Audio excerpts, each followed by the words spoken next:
Hey everybody, welcome back to the podcast. This is episode 8 now, right? Wow, holy shit. Yep, I think it's number 8. We're We're close to gonna double digit. Yeah, we're gonna need a new batch of thumbnails soon. Yeah, I'll get working on that when we record episode 9 Just get like next week. 11 through 20 or something. 10 at a time is Yeah, pretty I gotta safe. yeah, gotta procrastinate a little bit. I always download them like right when I need to upload the episode. Like I don't download them in advance. And I'm always like, I should really download the rest of them, and then I never do. Thanks for appreciating the work I put into making them. I mean, I keep them in the drive. It's not like I delete Yeah. them. I'm not just Yeah, like, oh, I'll just have them send them to me later so I can. So it's been an interesting week. We got yeah, Pokemon news. Not of that course. much, I was but just talking, it is but we'll something. talk about it first and Yeah, foremost we can because start with it's that. It's pretty small. sirfetch'd, far-fetched evolution. Yeah, Fuck man. yes. Yeah, Took them it's long enough. it makes me glad I'm getting Sword. Yeah, I I was gonna know. I get have both, but I'm just like, you know, I'm getting Shield first at least, and I'm sweet. gonna have like a billion people trade me over Farfetch'd slash Surfetch'd if you can only I'll trade you evolve one. it in Sword, I'll trade you because I one. want one. If it can still learn like Brave Blurred, it can. If it can Blade still learn Bird. Brave Bird and like Leaf Blade, that's gonna be really Yeah, good.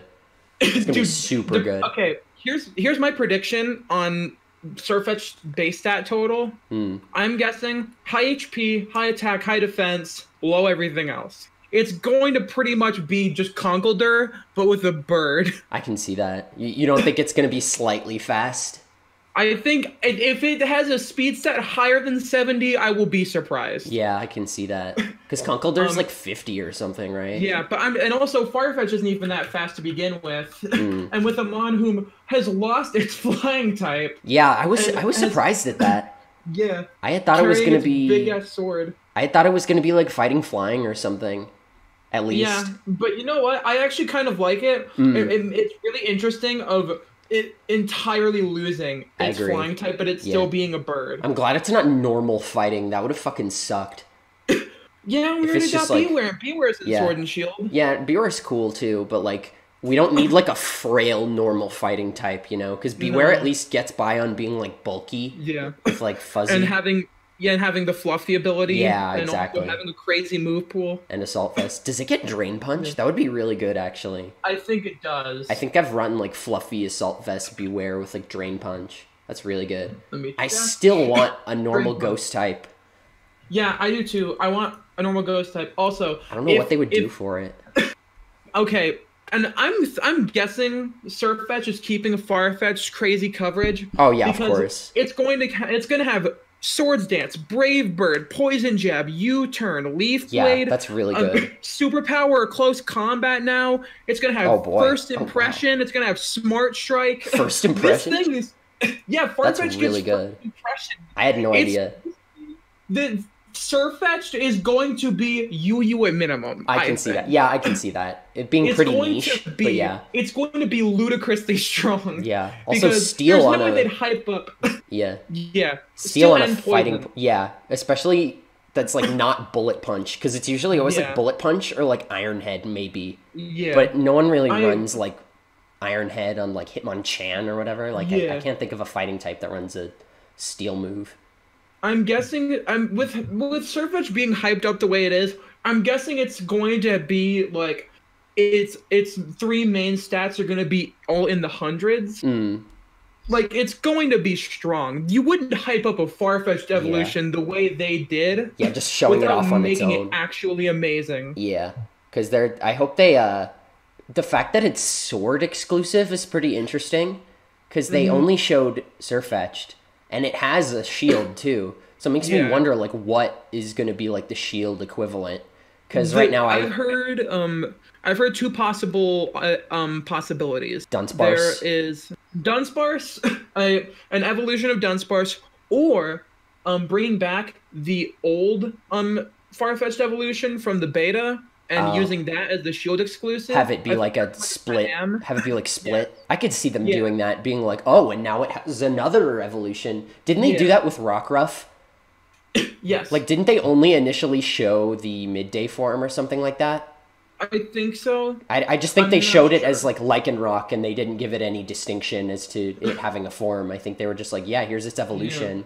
and then like later they And were you saw Midnight they're just like, Form. yeah, oh, I love Midnight Form a lot more. I think Midnight Form is cool. And it's shiny. I love it's shiny because Yeah. it's like dark blue and it has like the bright yeah. red eye. I have one and it's really good. Cheeto Dog has grown on me. Oh yeah, he's cool. He's alright. Like I like its design in that it's like kind of both of the two. Yeah. And I know Ash had one. He got all the special Pokemon. Oh, speaking of Ash, he fucking won. He yeah, did that it. was this week, huh?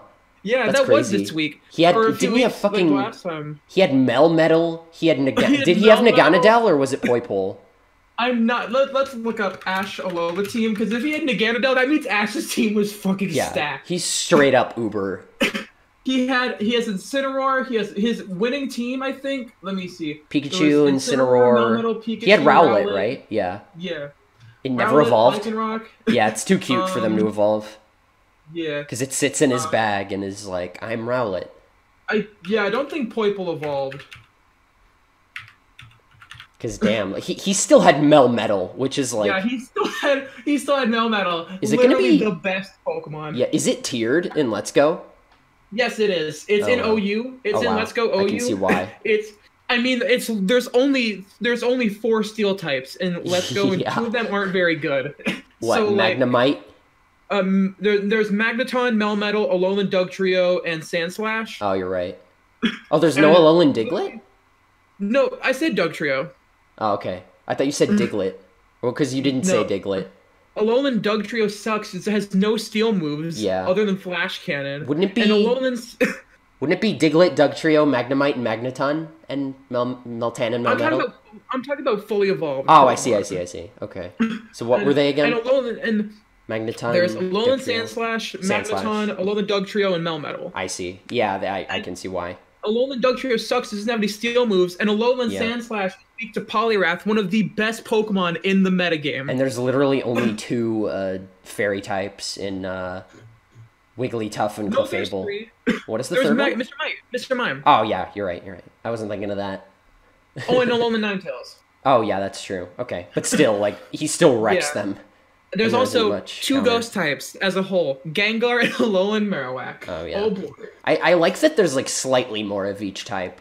Like, if that was in, like, red and blue, I would have been like, okay, this is kind of fair, because there's, like, more than Yeah. one of each type, and they actually have attacking moves. I do wish that at least for Dugtrio and Sandslash, or not Sandslash, for Marowak, they at least added like Shadow Claw and Oh, yeah, gave it's, like, Alolan more Dugtrio options. Iron Tail. Because Alolan Marowak's Iron only Head? ghost move is Shadow Ball. Oh, jeez. No, well, I mean, Iron Tail exists in Let's Go already. Oh, I see. And I think it'd be fine. You can just use the excuse. It's using its hair. Yeah, It's using yeah. its long ass hair. I mean, to it win. already learns, like, Slash, so they don't really need an excuse. Yeah. Like, the base form can use Slash, and that's pretty, like, Yeah. oh, how's it doing that? How does it do that? How does it do that? What was I gonna say? I totally forgot. Is Oh, it like I can't wait to see how Melmetal does in Sword and Shield when it's not, like, such a Yeah. constricted Pokedex. Yeah, I think it's gonna be good. My hope is that it gets at least a Totemize. Oh, that would be Or- fucked. Could you imagine if it gets Shift Gear, which would make sense because like the bolts spin? I was gonna say, If it- it's pretty slow, isn't it? Yeah, I could if just it got, imagine if it got, running if it in it got- Trick Room. yeah, With the room if it gets service. either a Totemize or Shift Gear, I think it could be pretty decent. That would be busted. They straight up remember that, like, Shift Gear Genesect, that event? Yes. Isn't that what made it Uber? Yeah, Was I think that so. event Shiny Genesect? Yeah. Didn't they ban it? Yeah, it's still an Uber. It's banned from Right. OU still. Yeah, And yeah. it's literally just the best set it can run because it still has download as well. Yeah. So you could run mixed Shift Gear Oh, easily. and absolutely fuck people over. You're Because- basically guaranteed, like, a good chunk of damage. Yeah, and also with the drives and Technoblast now Oh, being yeah. 120 power, it's now as strong good as coverage. Blizzard, Thunder, Fire Blast, and Hydro Pump Jesus. pre the Gen 6 base power lowering. Wait, when did they... So, like- oh, it was 120 in Gen 5? Yeah, I see. What did they reduce it to? they reduced it to 110 for everything. That's still pretty good. Like, that, because Yeah. that's what they did with Hydro Pump and Fire Blast and all them, too, is they lowered them. Yeah, but I think But yeah, like Genesect is possibly one of the best mythical Pokemon ever. Yeah. Like, I hope they re-release the Shift Gear one because it's so good.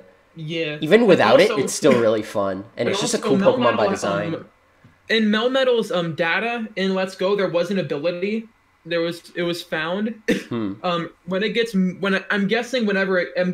it's going to be in Sword and Shield. But Maybe. its ability, the code that it has for its ability is Iron Fist. Ooh. So Oh, I thought that was its ability. Oh, because it doesn't have it. Yeah. I saw that on Cerebi. I think that it had Iron Fist. They just put that there for like, I don't know, probably for the future, for when it gets a Sword and Shield entry. They're probably just gonna like stick it in there and be like, okay, cool. Oh, I finally got Meltan in Pokemon Go like a long time ago. Oh, you lucky motherfucker! The way you get more Meltan is like you transfer Pokemon from Go into Let's Go, and that like gives you the ability to get more Meltan. I still haven't done it yet. I'm just like so reluctant. If you please do get a spare Meltan and Melmetal, could you please give them to me, because I want to candies. Finish it. Yeah. Oh my god! I will pay you money. I can trade it to you if you trade it back. I'd be fine with it. You know what? That's a Dex entry. Fuck it. Yeah, like that's what you do as kids. You trade the legendaries and then just trade them back, so you both have the Dex entry. Which is what I did in like Diamond and Pearl. But yeah, Melmetal's gonna be pretty good. I love him. I hope think he's really cool. If they do a form for like Dunsparce or something, I hope they make it like Fairy Dragon. I think that would be really funny. Yeah, I think that would be really.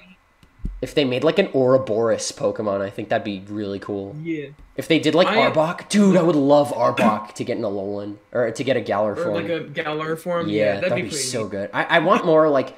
There are so many Kanto Pokemon that were just like robbed of like new potential. Yeah. Like Weezing, I think they're making up for in Sword and Shield because they were like, because Muck and Weezing were the counterparts. They were the two version exclusive poison type bros. Yeah, that's true. And they even did one for like Sandslash and Vulpix, who were version exclusive, I think. In but they didn't do that for Growlithe. Growlithe. And they didn't, right? Like it's because they showed Arcanine. Like I don't know. There's always a chance that they just showed the regular form as to not like spoil it. Yeah, because like they obviously wouldn't put such a big reveal in like a teaser trailer for something else. But like I'm really hoping, because like I feel like Arcanine deserves a Galar form to be like water or something, and like you ride it on those lakes. That would be my cool. hope is because this is kind of an unknown. This is kind of a lesser known duo from Gen 1. Mankey and Meowth were version exclusive. Mankey was red, I remember Meowth that. was blue. I remember that. Yeah. So I think a Galar Mankey and Primeape could be cool. That'd be cool.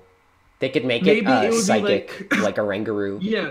You know what I was thinking? They it's the polar opposite. It's not angry. It's really calm. Yeah, and it's like psychic. It's like Zen. Yeah, like Darmanitan.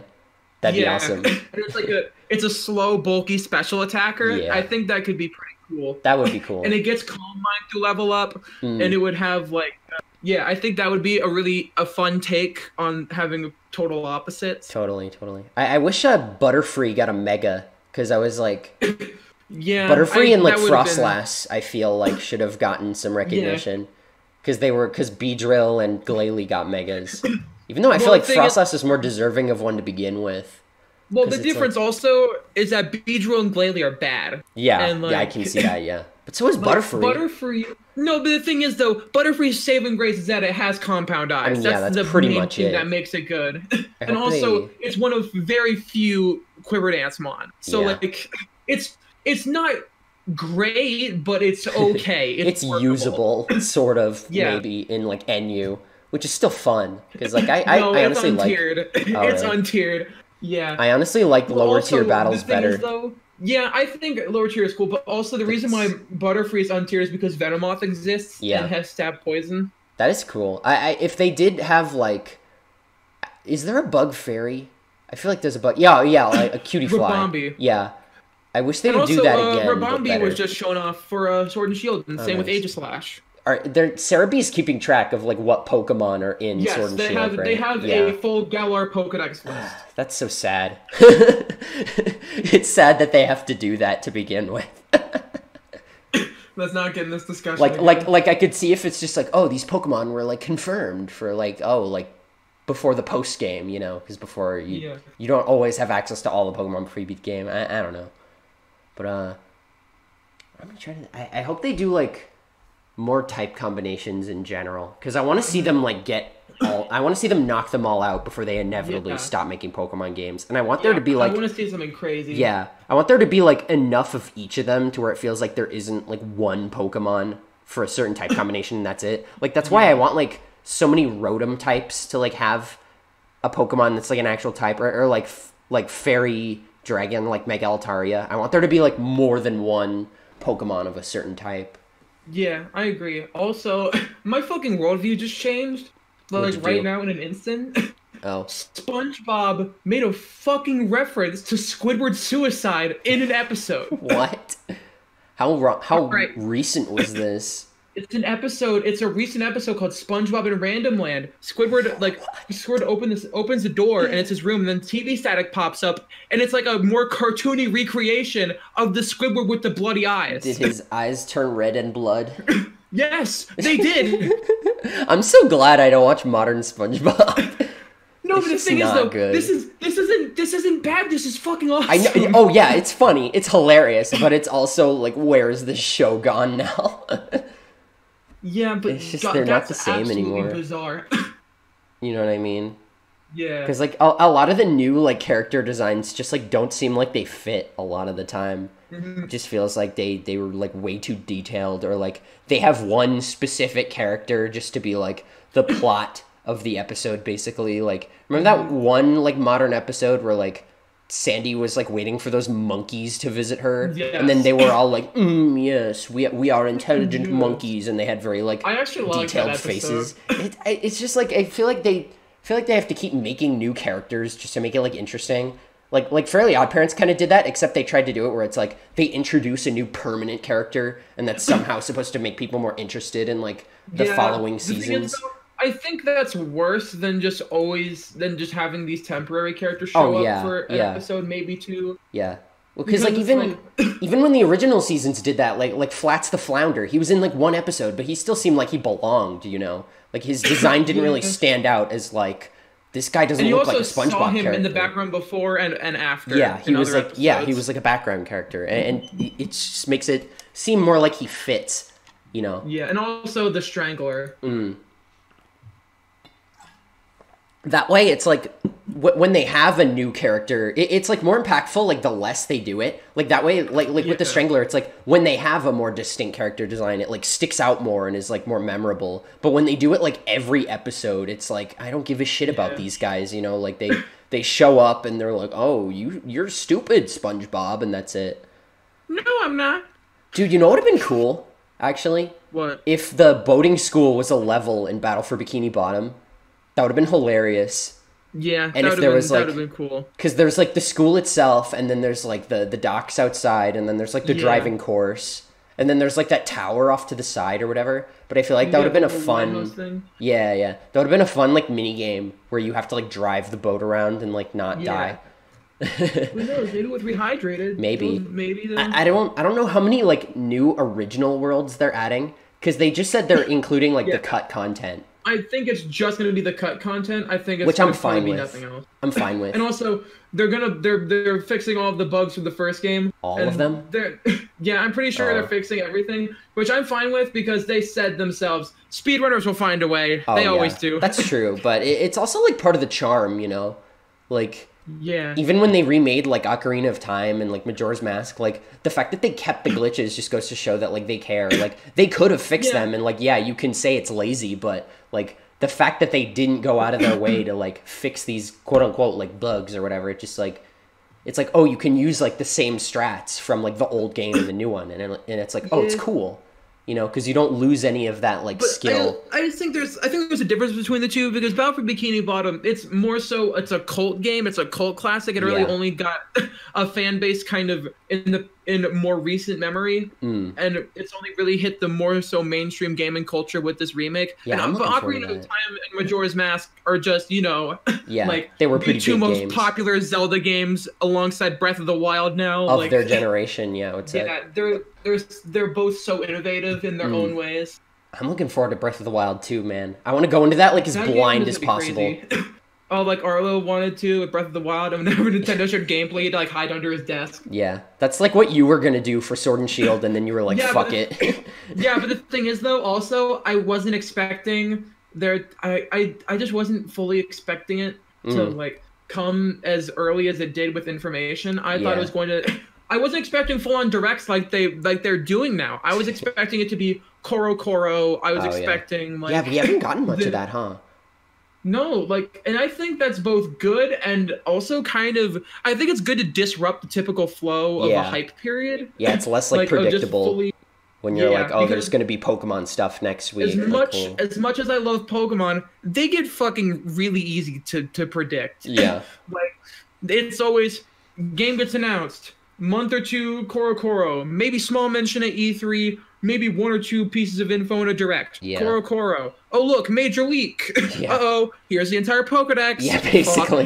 me. Yeah, that happens like every time, like a month before release. Someone's just like, "Here's the whole Pokedex." I told this story before, but there is this when Sun and Moon came out 2 weeks before, there Yeah. was this person named Lorantis who leaked the Pokemon The Moon entire log. the entire game. The entire game. And then A year later. the year later, on the 1 year anniversary of it happening, had the same shit happen with Ultra Moon. That's great. It is great. The It's Moon honestly games are it's better. funny. Because you can play during the day and use dusk balls. Yeah, the tech is this strats right here. I mean, basically, like if I was a speedrunner, that sounds optimal to me. You could just buy a bunch of dusk balls. I need to look up what the Sun and Moon speedrun is like. I wouldn't be surprised if it was Moon. Because it stays like night for longer, I think. Especially like during the day. Let me skim through one really quick. Okay. Oh, any percent. You know what this means? Curious. Since What? we're 2 months away from release, that means I feel like the next reveal is going to be the starter evolutions.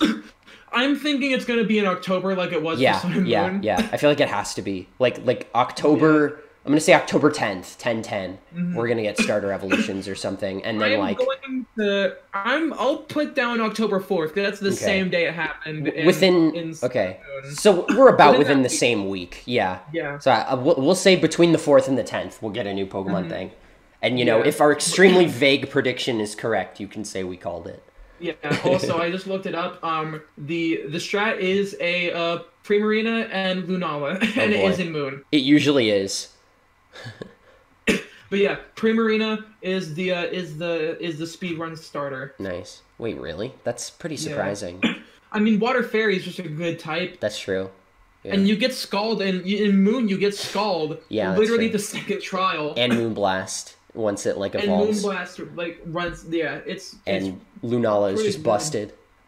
yeah. I'd love to see the Ultra strats just to see how they beat Ultra Necrozma. Let me see. It's Poplio again. Oh boy. Oh wait, you get a Zorua too. Is it given to you? Or do they get one? No, you Oh, catch they it.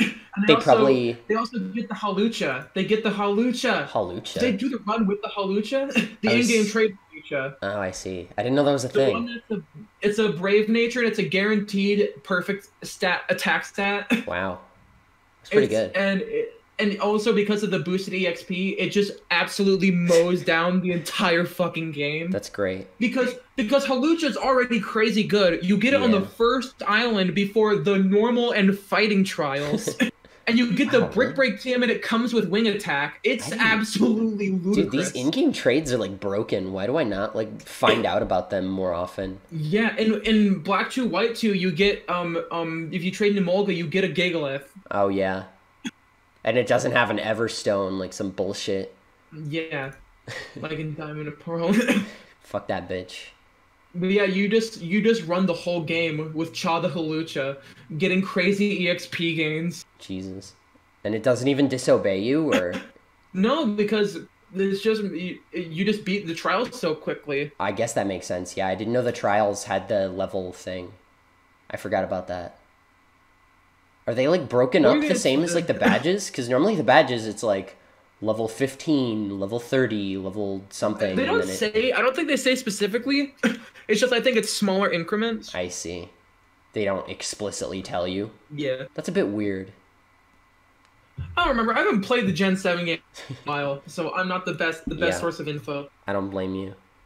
Also, Is- so you said you had some topics. What do you wanna Oh yeah. talk about? I was gonna say because like wanting to replay them is like hard because they're all like the same basically, just kind of different Pokemon, slightly different trials. Yeah. I was gonna say we were talking about SpongeBob before. I'm gonna be completely content if they add like Glove World and Sandy's Dome as a level, and Yeah, I think that's what they said they're doing. and Patrick's Dream, because Patrick was originally supposed to have a dream Yeah, segment, it was but a they food cut dream. it. Yeah, It was- they cut it. I And think it's that's gonna be fun. accessible in the game, but it doesn't have a skybox, and Yeah. it's And not it's also fully really finished. buggy. Yeah, I've seen the video of it where it gets like all smeared. Ooh, okay. I'm not gonna say why I just said ooh. Just Are you gonna tell me later? yeah. It's gonna be a big reveal. Okay. No, it's not really a big reveal. It's just that something is coming to a close, and Oh boy. Chugga's Let's Play of Chrono Trigger is coming Oh, to a close. fun. I think there might be a hint in the final bonus video. Keep me posted on that after the podcast. I will. We don't need to talk And he's gonna about that. post. He's gonna because there was already one On where Twitter. the first hint was in the actual story finale, and it was a long continuated sequel. And Oh yeah. he has 3 Oh yeah, hints didn't he always. say that? Yeah, he said that a long time ago. Yeah. Yeah, so the long So- continuated sequel means one of two things: either Luigi Black and Galaxy White or 2 Black and White 2. or Luigi Galaxy 2. Yeah. And I'm guessing it's going to be Black 2, White 2 because it's been 2 years since Black and White, and Yeah. it makes sense for the story. He's really blue balling the people who want Luigi Galaxy 2. Yeah, I know. He might just up and say like, "Okay, I'm doing Luigi Galaxy 2 now." That honestly, I'd be totally fine with that as well. Like I am 100% okay with that because it's a long awaited sequel. I can't wait to see Chugga get all 242 stars. Oh lord. I can't wait till he does Odyssey someday. That's gonna be fun. Yeah. He's gonna Alright, get like let's every go move. Let's get to the topic here. I'm sorry. I'm Yeah. easily distracted because I have Twitter But yeah, open. I'm just gonna be satisfied if Battle for Bikini Bottom takes like the 64 DS treatment and they add like a Yeah. whole shit ton of new stuff. Like I hope they add a new world to like every section, because there's like 3 worlds per like zone. You know what I mean? Yeah. So I hope they add like one each, and there's like 100. There's gonna be at least, if there's 8 per world, and they're adding like 3 more worlds. It looks like if they add Glove World and well, no, maybe not 3, because Patrick's Stream would only probably have like 1 or 2 spatulas, Yeah. like the others. But unless they increase the total number of spatulas like per world, like I would be so down for Yeah. that. If they add more like per world and more levels in general, I'll be so happy. So it might be at least like 120 to 150 spatulas or something like that. Yeah. Because you only need 75 to get to Plankton, which in the Yeah. original game is like 3/4 of them. So that's still a lot. But Yeah, and that's kind of that's pretty much 5 more than the 70 stars you need in original Mario 64. But that's out of a total of 120 too. 120. Sorry, my And throat in keeps 64 fucking. DS, it's 80 out of 150. Oh really? I didn't know they increased it. Yeah. But yeah, I'd be They so did. down if they made it like 80 out of 150 Yeah. or something like that. I'm loving the gameplay footage. I have one small nitpick of it. I think it looks a little too warm for. Yeah, I can see that. Yeah. I think they should make it more like of a cool look, like Yeah. how Wind Waker HD looks. Maybe they'll add Because- like a setting where you can like change the saturation Yeah, or something because like I that. don't think it fits in a game that takes place underwater. Yeah, it's like really bright. I noticed. And And, it like- also kind of reminds me of the Spyro Reignited trilogy, and Yeah. I'm also not the biggest fan of how. I like the models and I like the animation, but I also don't like how warm it looks. Yeah, I can see that. As long as they had like an option for it, I feel like it Yeah. should be fine. My only gripe is like the animations seem a little bit weird, but you know it's in like super early alpha, so you Yeah, can't really pre-alpha. judge. Yeah, so I'm sure they'll fix all that up and stuff like that. That's gonna get fully fleshed out because it's very obvious these people very much care about this game. Yeah, Like, and they just they want to know show people it's- what they got so far, which is good. Yeah. Like I'm not complaining. because they announced it and everyone was like, "What? Yeah, What is this?" yeah. What do you think the game's gonna come out in like 2020? I'm thinking 2020, late 2020, early 2021. I could see that. I could see it being like a January or a March game or Because something like that. this is a pretty big undertaking just because collectathon games are very large in scope. Oh yeah. I'm so excited just for them to add new worlds. It's just like it's gonna be fun. I wonder what they're gonna do with like Goo Lagoon if they're changing the fair part into Glove World. I wonder if they're just gonna move those like events to the new one, or if they're just gonna remove them entirely and like make all new. I think they're gonna keep it, but they're gonna keep it and make it like they might change the theme to a traveling fair, and Glove World is gonna be more so an actual full on amusement theme park. Like, yeah. Yeah. I'm so down for that. That's gonna be so fun. Do you think Mr. Krabs is racist? This is a weird question. This is a weird question here. This is a loaded question. It's a loaded question. Why are you asking this? What's the context here? That was one of my topics. That was what I wanted to ask you. I mean, he's a boomer, so like he's a boomer. There's a chance. He's probably older than a boomer, honestly. He's part of the great generation who is statistically more racist than baby boomers. I mean, because in the first episode, he discriminates against the anchovies. Yes. He's like, oh, they're loud and hungry, and they just want to destroy the place. And I mean, they kind of did, so he's kind of right, but still. Yeah, but he's still enforcing a racial stereotype of a hard-working class of fish. Yeah, they're just hungry. Wait a second! Pearl wanted to date an anchovy! Oh, yeah, the long, tan, and handsome. Tall, dark, and long, tan, and handsome! Oh my god, what kind of lore are we uncovering here? Wait, did Mr. Krabs, like, reject him or something? Or? I don't think so. He never mentioned it, but Pearl wanted to date him. Oh, that's interesting. Are all the like regular father's wishes? Are all the like regular fish-looking dudes like anchovies? Like those guys with those things on their mouths on the side? I don't know. I don't know either. It would be cool if they turned like the chum bucket into like a full level. Oh, you know what they're probably gonna do? They're probably gonna add that Squidward boss because that got cut. Yeah, they did say they were gonna do that. I think because I think would be really cool. Yeah, it was in the concept art. I straight up unlocked everything in Battle for Bikini Bottom. I grinded the shiny objects to unlock the theater. Yeah, I hope they add like a real ending for getting all the spatulas because like that little cutscene is nice, but like the ending of the game kind of sucks.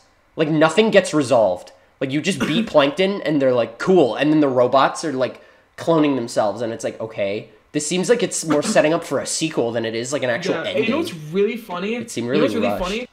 There is a game for the PS3, Xbox 360, and Wii U called SpongeBob Plankton's Robotic Revenge. What? Is it meant to be, like, a sequel? I don't know, but I've heard it's not good. Oh, so, boy. Like... Unsurprising. I don't even think it's, like... I don't even think it's like a collectathon. I think it's just weird little beat 'em up adventure game. I heard the movie game was good in its own way. Yeah, because it's made by the same people who made Battle for Bikini Bottom. It's very much like the same engine, I can tell. Yeah, because it's also the same models. Oh yeah, it's very much the Majora's Mask to Battle for Bikini Bottom's Ocarina of Time. Yeah.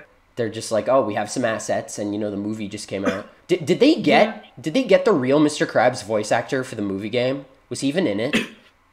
Let's check. Let me look. Because Mr. Krabs and Mermaid Man were both voiced by the same like not Mr. Krabs and Mermaid Man voice actor. Yeah. Like the guy they got to replace them did both, and it very much shows. He sounded weird. Yeah, and I hope they get. Well, they obviously can't get Mermaid Man now, but they could probably get someone who does, like, a really good impression. Like, better than that guy. Like, it seemed like kind of a rush job. I feel like if they gave that guy, like, more time to practice his voices, he could have done, like, a better job at, like... Yeah, he could have been, like, an average YouTuber impression at best. Like, Brock Baker, I think. Yeah, that's right. You know, it's funny. He was exactly what I was thinking of. Yeah. I think he's also actually the voice of the Yo Mama guy. Yo Mama's so fat.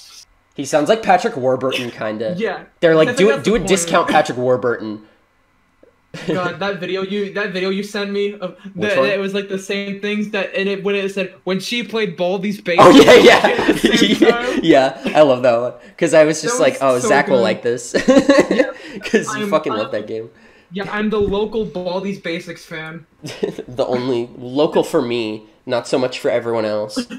Because genuinely, I think it's actually really fun. Yeah, I hate the fact that it's RNG bullshit, Oh. and nothing has made me more angry than the Kickstarter demo. But that's besides the point. That's the original, right? Or the No, basically, it was the more recent full game Right, demo right, that right, had more okay. of the mechanics. Yeah, The I random wasn't events. sure. The it was it's fun, but God, it's fucking infuriating because I Yeah. got so close to beating it so many fucking times. I kind of like those games where it's like once you get it down to a science, it's just like trial and error. But at the same time, Yeah. it's bullshit because it's trial and error. Like it's interesting trying to find out what works, but then once you find it out and you like keep losing, it's just kind of infuriating. Yeah. You're just like, all right, cool. I don't think. Yeah, I don't think. I also, after skimming through a long play, I don't think Mr. Krabs talks at all. Weird. In this. Oh yeah, because he gets in frozen. In the movie game. That makes sense. Yeah. And Mermaid And Man also isn't they in it at actually, all. And they move it. What they do is they more so tell the story by using like images, Cutscenes. like Yeah. I've been told. not full cutscenes. Yeah. But it's like images from the Narration. movie with a whimsical narrator. Yeah, that was my roommate's kind of like gripe with it, was that it was kind of just like forcing you along from area to area without any like fluid dialogue, really. It's more of a Mario 3D world than it is a Mario 64. Yeah, I could see that, where it's just No, isolated wait. bits. The movie game is Mario Galaxy to Yeah, I was Mario just gonna 64. say, you mean like Mario Galaxy, where it's like same like gameplay, Yeah. but slightly different formula. I saw that there was like a level up system too, which seemed like interesting. Yeah. And like there are some moves in the movie game that aren't in Battle for Bikini Bottom. Yeah, like which I think would karate be cool. chops and Yeah, which I think would be cool if they implemented that in a Battle for Bikini Bottom, because you only really get like the bubble moves for SpongeBob, and Yeah. like that's it. Whereas like the other characters just by and large stay the same. I feel like Is the studio still around? I don't know, Universal or what studio? No, I said Heavy Iron Studios. Oh people yeah, who made I think they are. I think they rebranded. Oh yeah, they are. Yeah. No, they're still Heavy Iron. Okay, yeah, that It's was my just, guess. Because I remember they Aaron made a joke about them on Game Grumps or whatever, and I think a bunch of people harassed them. Oof. He was like, That's let's not a get good them look. canceled. And I was like, what the fuck are you talking about? Oh fuck! They made H1Z1. They made a lot of games, apparently. Yeah, they made the Sponge. They made They made a bunch of SpongeBob games. They made Yeah. Disney games. One thing I hope they they made a do, Trigger Square game. I'm curious about that. I hope they let you know that ball power up in Battle for Bikini Bottom where you just turn into a ball? I hope they let you do that just like at the press of a button, like whenever. Like it would be like the Talon Trot from like Banjo-Kazooie, where you just like press a button and you go into ball mode, and then you press another button, you go out of ball mode. It would just be really good. Like there's no reason not to, because they only ever put it at points where you're supposed to use it, which is kind of boring. Because it's like, why even have it be like a thing? Why not just let people, have fun with this ball power up and like see what they can do and like push the limits of like bouncing around and shit. That'd be fun. After looking through their thing, they made Epic Mickey 2. Not the first one, but they made the sequel. Now, Did you get the special Wiimote thing that made it look like a paintbrush? No, I've never played Epic Mickey. I've heard mixed things. I've seen it for like a minute. I've heard some people say it's good. I've heard some people say it's not good. I'm honestly curious about it enough to consider getting it at some point. To Let's Play it? Yeah, because I'm not fully against it. Like, I know some people say it's like, its aesthetic is kind of dumb and it doesn't fully go for what it wants. I don't really care. I just want a game that's fun. Yeah, just give it a shot. Even I can withstand a game's faults for a certain amount, and I think I can warrant the criticism of it doesn't fully do what it sets out to, but as long as the game is fun to play, Totally. I think I can at least give it a small the benefit of the doubt. Totally. I think that's fine.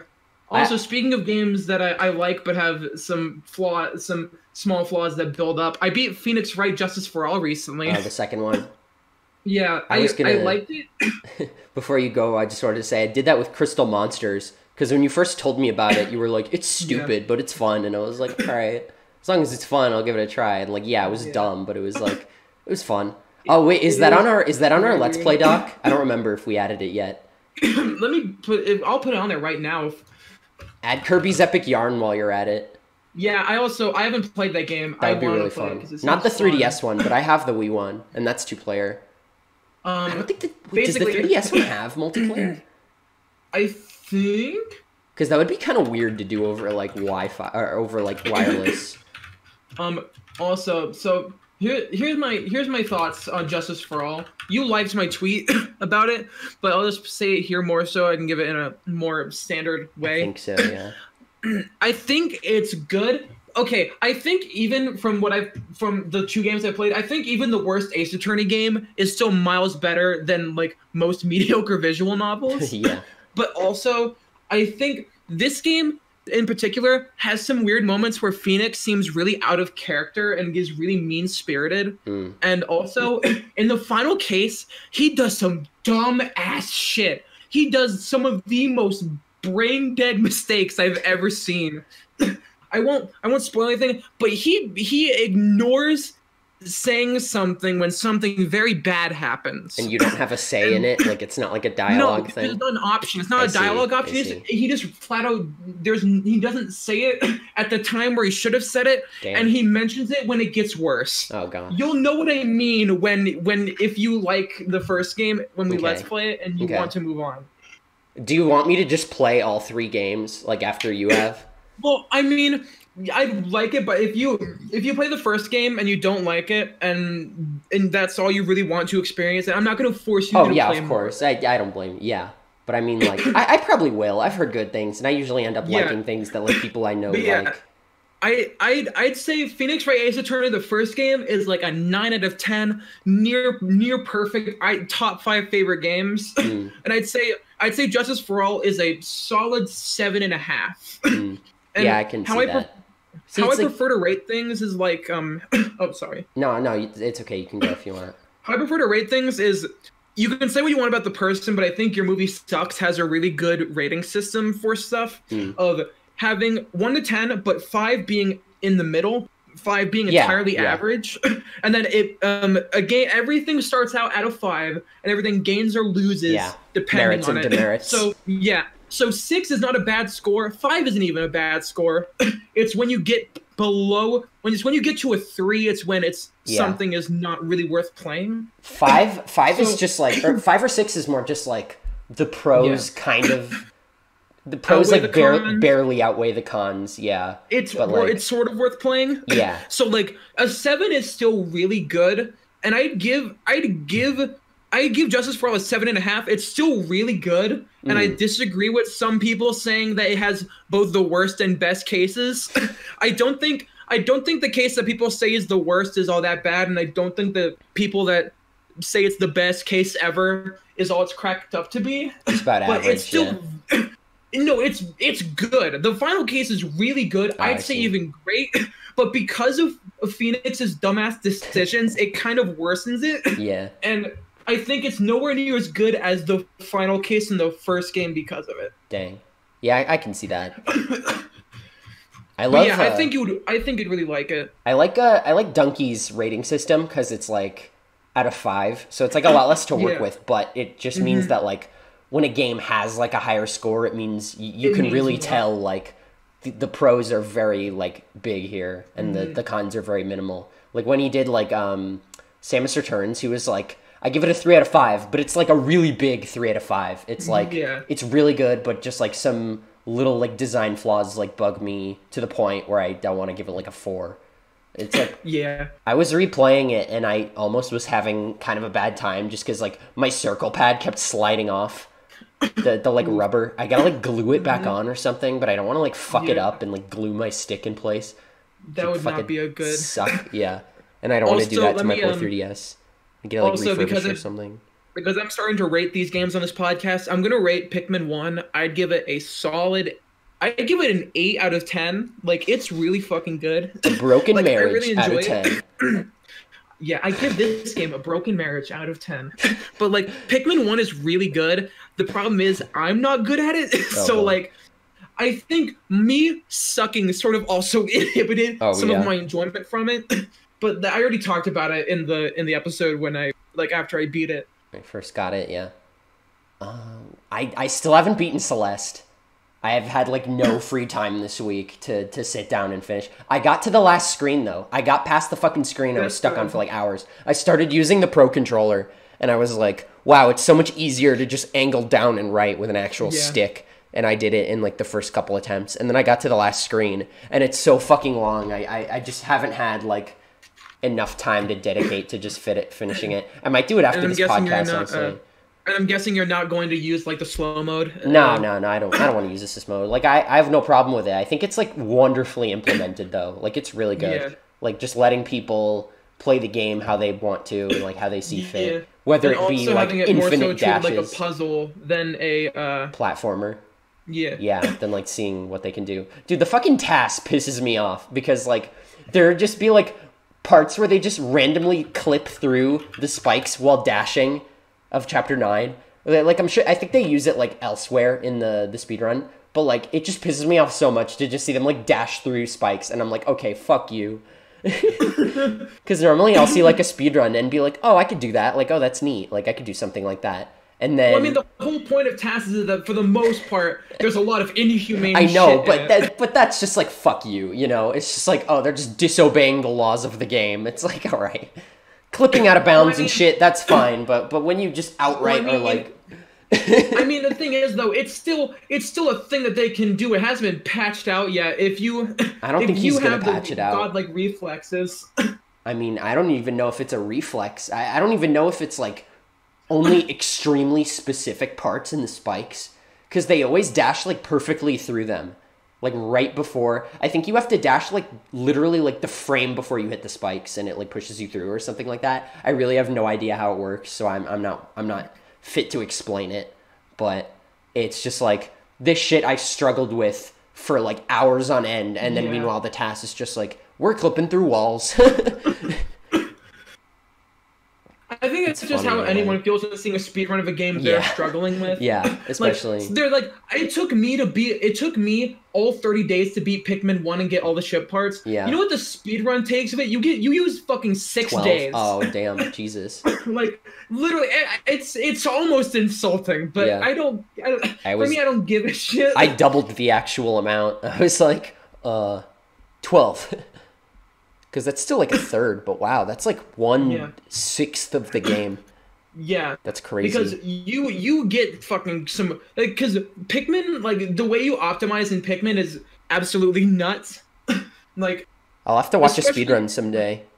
Especially in Pikmin 2 with boss fights, because literally here's what you do in Pikmin 2 for boss fights: red potion, purple Pikmin. Fucking go to town.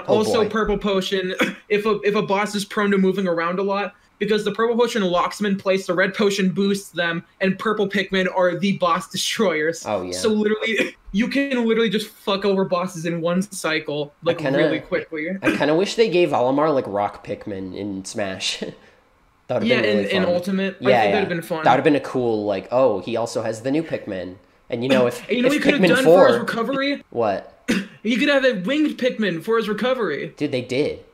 Oh, they did? I didn't know that. Yeah, what the fuck? They in Brawl it was the chain, but in Smash 4 they gave him the wing Pikmin.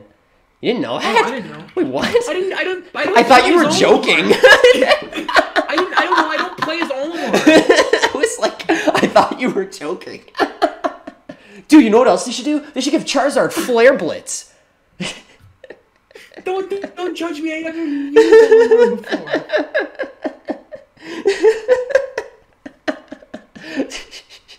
What that change they made like 5 years ago, dude. Leave me alone.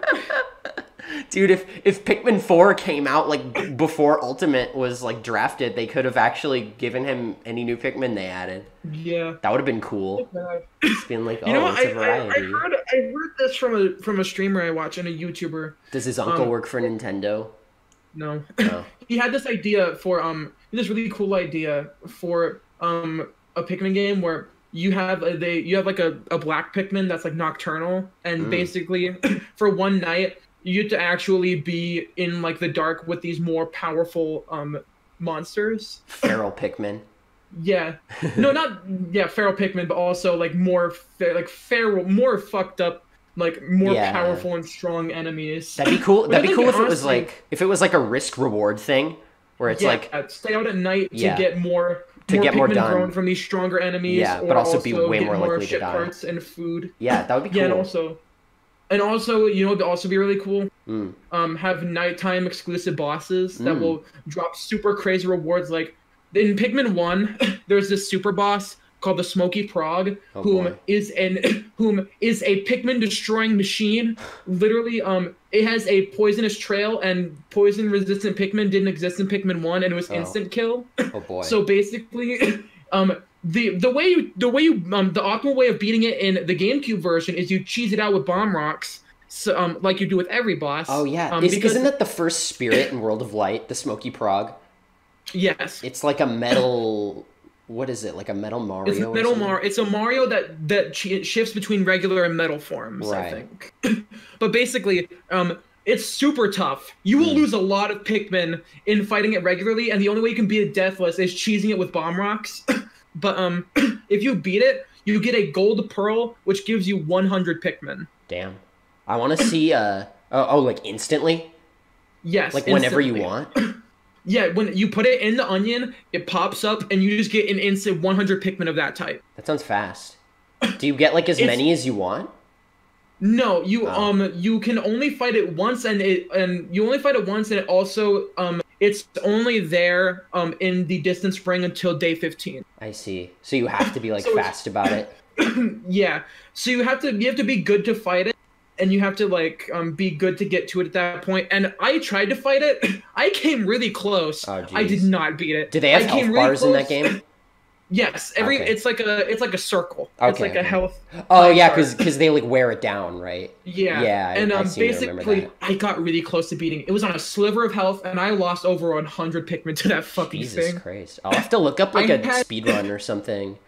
Yeah, like it's not really optimal to fight it in a speed run because it doesn't drop anything. It's no, I just mean like 100% or like all bosses or like I'd love to see like a deathless run, like no Pikmin deaths. Yeah, there are people who do that.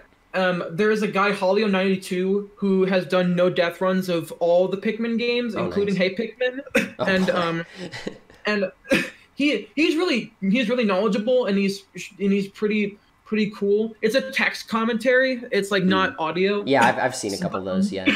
But also he doesn't really fight the Smoky Prog, mostly just because it's you can really only beat it deathless through cheese. Yeah, which would take forever. No, what you do is here's exactly what you do. In Pikmin 1 for the GameCube, when you whistled a yellow Pikmin holding a bomb rock, they dropped it.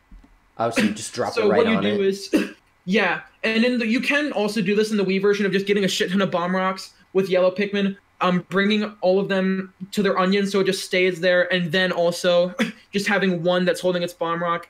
The Smoky Prog walks over to the yellow onion. You throw the yellow Pikmin with the bomb rock. It throws the bomb rock, and it just dies instantly from the massive explosion. It dies anyway. So does it like follow you? It doesn't have like an arena or anything? It follows you to... None of the Pikmin bosses really have an arena. They're just kind of there. That's scary. They just have... Some of them can get to your base, but for the most part, it's not necessarily an arena. It's still a part... It's still a small part of the area, but it's more so like a nest than anything else. Yeah, like a really small section.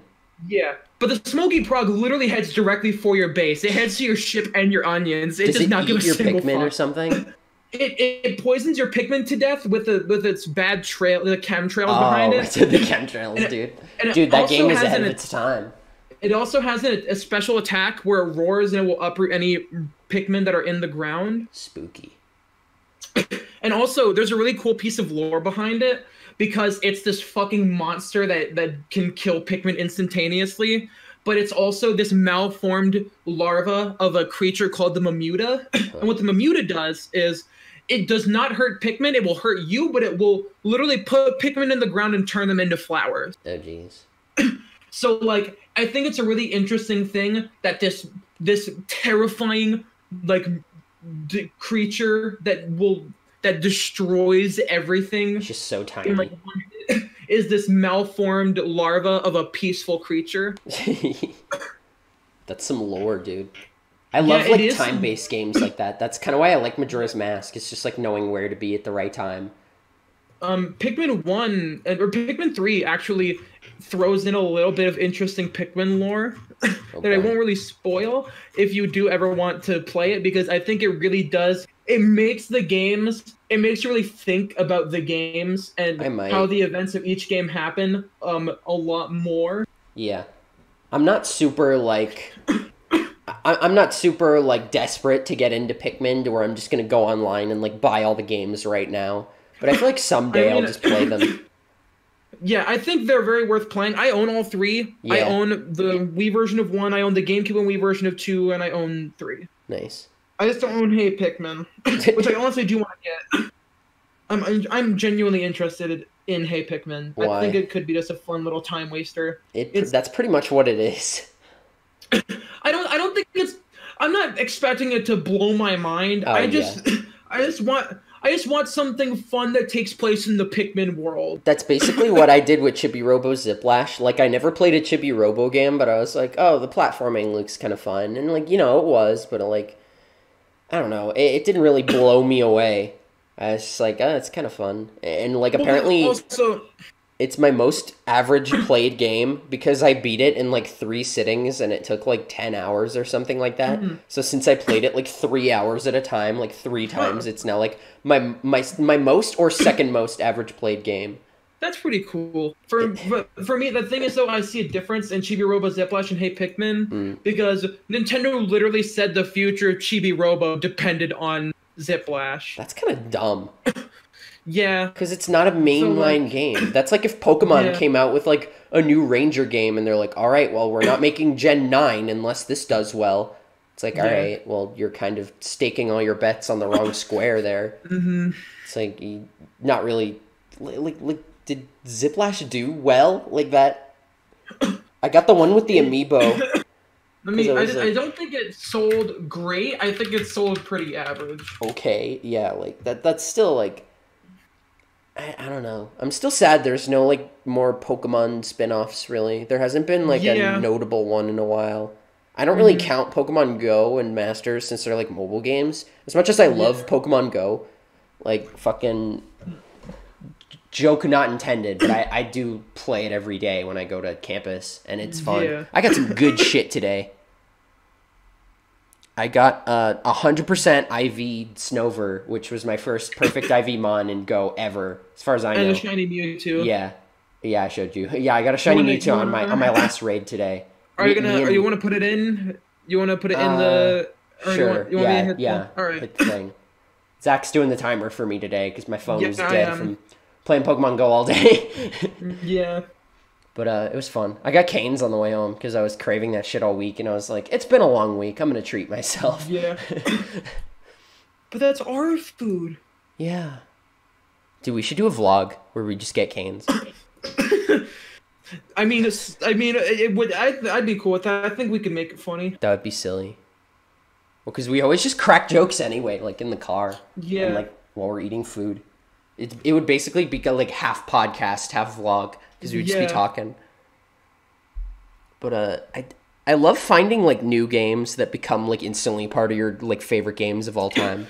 Yeah, that's honestly, I'm very glad that I bought the Ace Attorney trilogy. Yeah. Because my story with it was I was like really curious. I saw the mobile version on the App Store and I was like, oh, free to download. All right. It was the first 2 trials of the first game. Yeah, I heard about that. There was like a demo. And you could pay. You had to buy the other cases, but I'm guessing it was actually it came out the same price as buying all the DS games new at the time. I think that's pretty good. It also had the updated artwork from it, and people are kind of mixed on it. I don't really care. I kind of prefer it mostly just because it's the one that I saw first. But basically, I played the first 2 trials. I was like, oh my god, this is amazing. Yeah. And then I just kind of stopped playing it because I didn't want to pay for a mobile game, and the series was always on my radar. How long ago was this? I was like 12. Seriously? I thought you were talking about like on the Switch, like they had a demo. No, I'm not. No, it was the iOS version back when I had my iPhone 6 Plus. It was a very different time. You know what? One of my favorite recent indie games is that I got on Switch. What? Fucking Bouncy Bob. Fucking favorite game of all time. Ever Top made. 5, dude. We should 5. finish that. I still haven't got past like the first level. I don't think. Is there even an ending to it? I think it's just like an arcade game. Yeah, I think it is. I think it's just probably like, oh, congratulations, you're done or whatever. Here's your high score. In all seriousness, I do fucking love Hollow Knight. Like every minute playing that game, I was like fucking obsessed. I was like, holy shit, like it's so fucking fun. Yeah, I've heard good things. I know a streamer I watch is streaming her first time playing it. Nice. And I want to get it. I want to give it a try. It's just that Metroidvanias scare me. I am scared of playing Metroidvanias. I kind of got that when we played like Zero Mission. Like you seem kind of nervous, so I was like, maybe I should just play them if we like let's play. The thing is, though, I'm enjoying it. I enjoyed what I played of Zero Mission. I probably will get back to it at some point. But also, it's just that all of these Metroidvania games have such high esteem. Yeah. I'm just really fucking scared of playing it. I'm just thinking. I know a good starting one. I think I recommended it to a couple times. Gato Roboto. That one's really fun. I knew you guys say it. I have the Switch credits for it. I probably will buy it. It's only. Fun. I'll probably give it a shot after. It's really short. I started Let's Go, and then after Let's Go, I'm playing Trials and Tribulations, and then I'll probably flip a coin between Gato Roboto and Mario 64. It is really fun. It's really short for a Metroidvania. Like, it's really simple. Like 4 hours? Huh? Did you say it was like 4 hours or something? Yeah, I beat it in like over the course of like a flight. Or like I started playing like as we were getting on the plane, and I stayed up like all night playing it. I think it took me like 4 or 5-ish hours. I could check right now and just see what my playtime on my file was. Yeah. I somehow got 99%, even though I'm positive I got everything. So unless there's some like secret item that I missed, I have no idea. There's probably a secret boss fight or something. It's really cool. It might have been. I don't fucking know.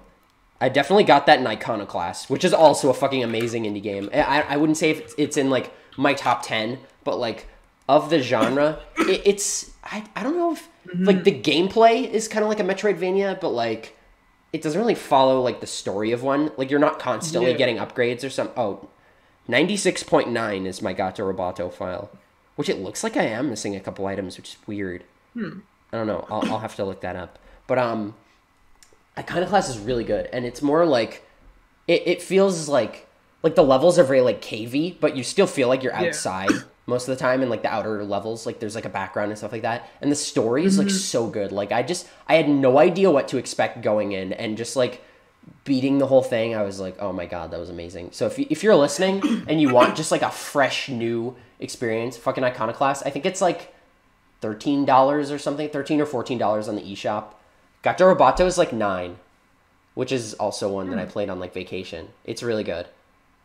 Gato Roboto has like really fun movement because you get like a double jump and you get like a screw attack. Yeah. The double jump basically is like the screw attack, and then you get like a dash, and then there are these collectibles that basically let you just like change the color palette. But when you get all of them, this guy gives you like an upgrade which lets you double jump again after you dash, so it basically gives you like infinite movement.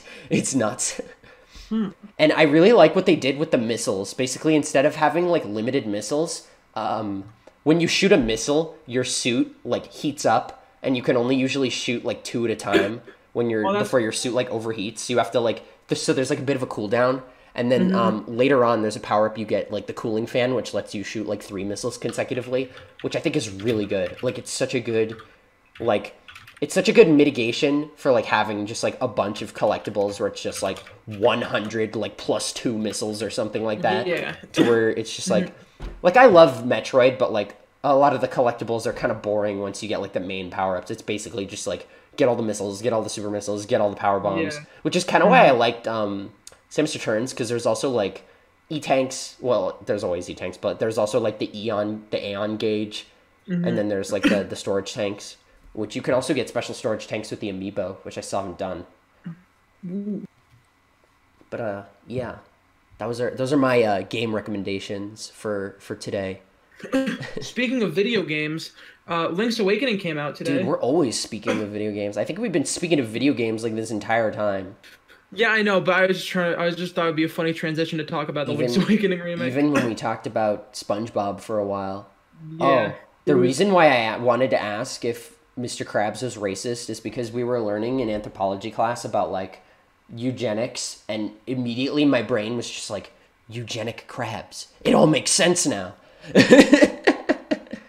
That's why I was like, oh my fucking god, you cannot just hit me with this kind of information at 6:41 p.m. Don't dox us, dude. They're gonna know what time it is when we recorded this. I mean, I already had it. I was gonna open with a joke, but I forgot, so I'll just say it now. If you're listening to this on the if we somehow get this uploaded on the Friday it was recorded, happy Link's Awakening and Area 51 raid day. It's probably gonna be tomorrow. If this episode goes up tomorrow, happy Earth, Wind, and Fire Day. Yeah, you're September right. by Earth, Wind, and Fire. You're right. All 24 hours of the day. Do you remember? And if not, happy if you're listening to this after. My mom's birthday is the day after that. My mom's birthday is the 22nd. Happy Maddie birthday. Happy Maddie mom birthday. Okay. She's not listening because I'm probably not going to. Yeah, I know, but still. Yeah. The spirit is out there. Just the general energy. The vibe. The vibes. Oh my god. We both said Dude, it. Yeah, come on. It was coming. It was coming. Yeah. Vibe check. We don't accept vibe check. Only cash or credit. Only vibe cash and vibe credit. I didn't come up with that. Yeah, dude, I would love a vibe credit card just for like being a good person. So here you go, just $5. So cool, man. Here you go. You get 5 vibes. Dude, I'm trying to save money, but also Link's Awakening. Yeah, my first paycheck came in today. I had to transfer. I had to transfer 60. half of it. It's my paycheck is $240, but that's also because it's only the first week. Because I just think it was because it was the first week. Training. Because of training. Even though I was there for 2 weeks, I'm pretty sure I'm going to get paid for the 2 weeks now on. Oh, I see. So I'm going to get paid double that. Are you getting every other week? Do you get paid every other week? Bi-weekly. Oh, I see. I was going to say, that's a lot, but then I was like, oh yeah, it's bi-weekly, like that makes sense. But yeah, still more than what I made. Yeah, I'm putting half in my savings account and keeping the other half in my checking. That's a good call. So, you got a debit card yet? You big boy? Yeah, I got a debit and a secured credit card. Oh, nice. Credit card's good if you just have like if you like go out to eat or just like buy something menial. It's super easy to build up credit just by like buying little things and then just paying it off at the end of the month with your debit card. We're actually one of the first things we're doing to build my credit score is we're paying for my we paid for my flight to Portland with it, and we're gonna pay for it at the end of the month with money from my checking. Nice. Yeah, that's how you do it, basically. Savings. I need to look into getting a credit card, just like a student credit card or something. Yeah, this one's secured. It's a balance of $500. Nice. Like a spending limit?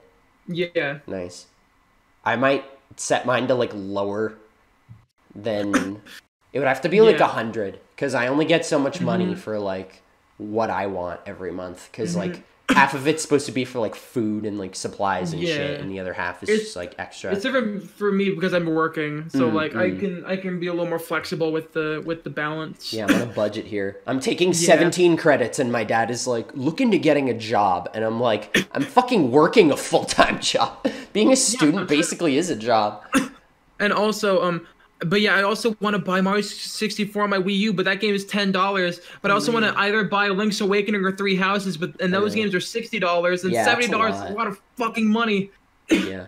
At least you don't live in Canada. Yeah. It's like $90 in Canadian dollars. Yeah. Which sucks. I've noticed, I was watching somebody stream the Link's Awakening remake. There's a bit of a performance hit whenever you move into a new area. The game has some weird like frame rate drops when it's loading in new assets. I think I think the overworld is 60 FPS and everything else is like 30. But the thing is, though, also Link's movement is really weird. It's a grid movement, and he just snaps when you walk. He still only walks in 8 directions, which is weird. And also the D-pad doesn't do anything. Yeah, that's so weird. Like, I don't get it. Just use the stick. Just make him have full control. The enemy's moving in full analog. Same in Link Between Worlds. You move in full 3D in that. They could have just made it like the exact same movement. I don't think anyone would have cared. Like, I get that they're trying to like keep the simplicity of the original, but I don't see what making the jump to... Like, because you could already move in 8 directions in Link's Awakening. There just wasn't a unique animation for it. You would just kind of be walking down and sideways. But it still got the job done. Yeah, that's also a lot smoother looking. It's a lot Yeah, more definitely. easy on the eyes than Very. just snapping. Than just And jumping to also, exactly diagonal. yeah. Because like Okay, in the original Link's gonna Awakening, if you wanted to go like slightly diagonal, you could do that, and you would just kind of move to yeah, the side, and you wouldn't like jump yeah. between like upright, upright, upright, upright. Okay, I'm gonna have a hot take here. Oh boy. So in Mario 3D Land, people said, "Oh, full analog control," even though you only moved in 8 cardinal directions, you snapped in that direction too. Like it's the same controls as Mario 64 DS. And people shit on that game. The only difference is there's a fucking stick in 3D Land. Yeah, And but also it's made Mario for 64, 3D. yeah, and also Mario 64 DS at least tries to compensate for only having the 8 directions by having a turning animation, so it Yeah. feels a lot smoother. So you can at least So aim yourself like yes. properly. So it's that's my hot take is it's stupid. People should not be giving 3D Land as much credit as it got for having the full 3D movement when it's almost the same, if not slightly worse. Yeah, and I think the 8 directions is like better suited for 3D World since it's like linear. Because you're basically primarily moving in one direction unless you're like wall jumping or like unless it's like a windy level. Like you're basically always moving in one line. Yeah. So it makes more sense for them to lock it to 8 directions. Because like if you're trying to like wall jump and you're getting all these like weird angles, like you're just gonna get pissed off and be like, what the fuck? Like why is it so slippery? But that's what I feel like is good about Odyssey, is because it's like full on 3D. Like it really just lets you go wherever you want. Yeah. I feel like Galaxy, the thing I didn't like about Galaxy is like, it seems like there should be sequence breaks in it, and like sometimes there are, but then other times something is just like so frustratingly like out of reach, or where it's like they could have easily let you like branch off here if they wanted to, but they just took away the launch star. It's like go in the order we tell you to go in, basically. And it's really like limiting. That's why I feel like Galaxy could have been like more open world. Like I don't want to, even without like completely redoing it, like Barry proposed in his video, but like they could have done so much with just like with such like minor changes, like just to make it slightly more open. And like the secret areas are usually just like star bits, and like that's it. Like there's no real other collectible other than stars. Yeah. I feel like if they did like the Odyssey thing where you could get one and then just like keep going, I feel like that would have done it well. Because there are some levels where like you branch off and you get a secret star for it, but usually you're supposed to do that. Like it's like, here's the secret level, do the secret now, and it's like, well, it's not very secret if you're fucking telling me to do it, you know. It'll usually tell you like what mission it's in, but it shouldn't have to be relegated to like one mission. It should be like, if you find this area at any point, like then you get the secret, and it's like, oh, that's cool, you know. I don't know. That's my mini rant. What are you hoping they do in like Odyssey 2 if they make one? I want there to be a new game plus mode where you play as Luigi. That's fair. They've done that in like every sequel pretty much. Yeah, they did it in Mario Galaxy. They did it in Galaxy 2. They did it in 3D Land. You could already play as him in 3D World.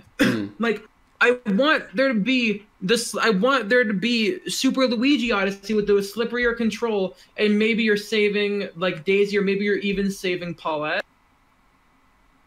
What's her name? Paulina? Paulette? I forget. Yeah, Paulina. Or Pauline, the mayor. Pauline. Yes, that's her name. She's the mayor of Donk City. I'm really epic. It would be cool if they did like a multiplayer sort of thing where like, because like the co-op in Odyssey is cool, but it would be neat if you had like 2 people and like I don't know, you could race someone to the moon, and then like at the end of a world or at the end of the game it like tallies up how many each of you got.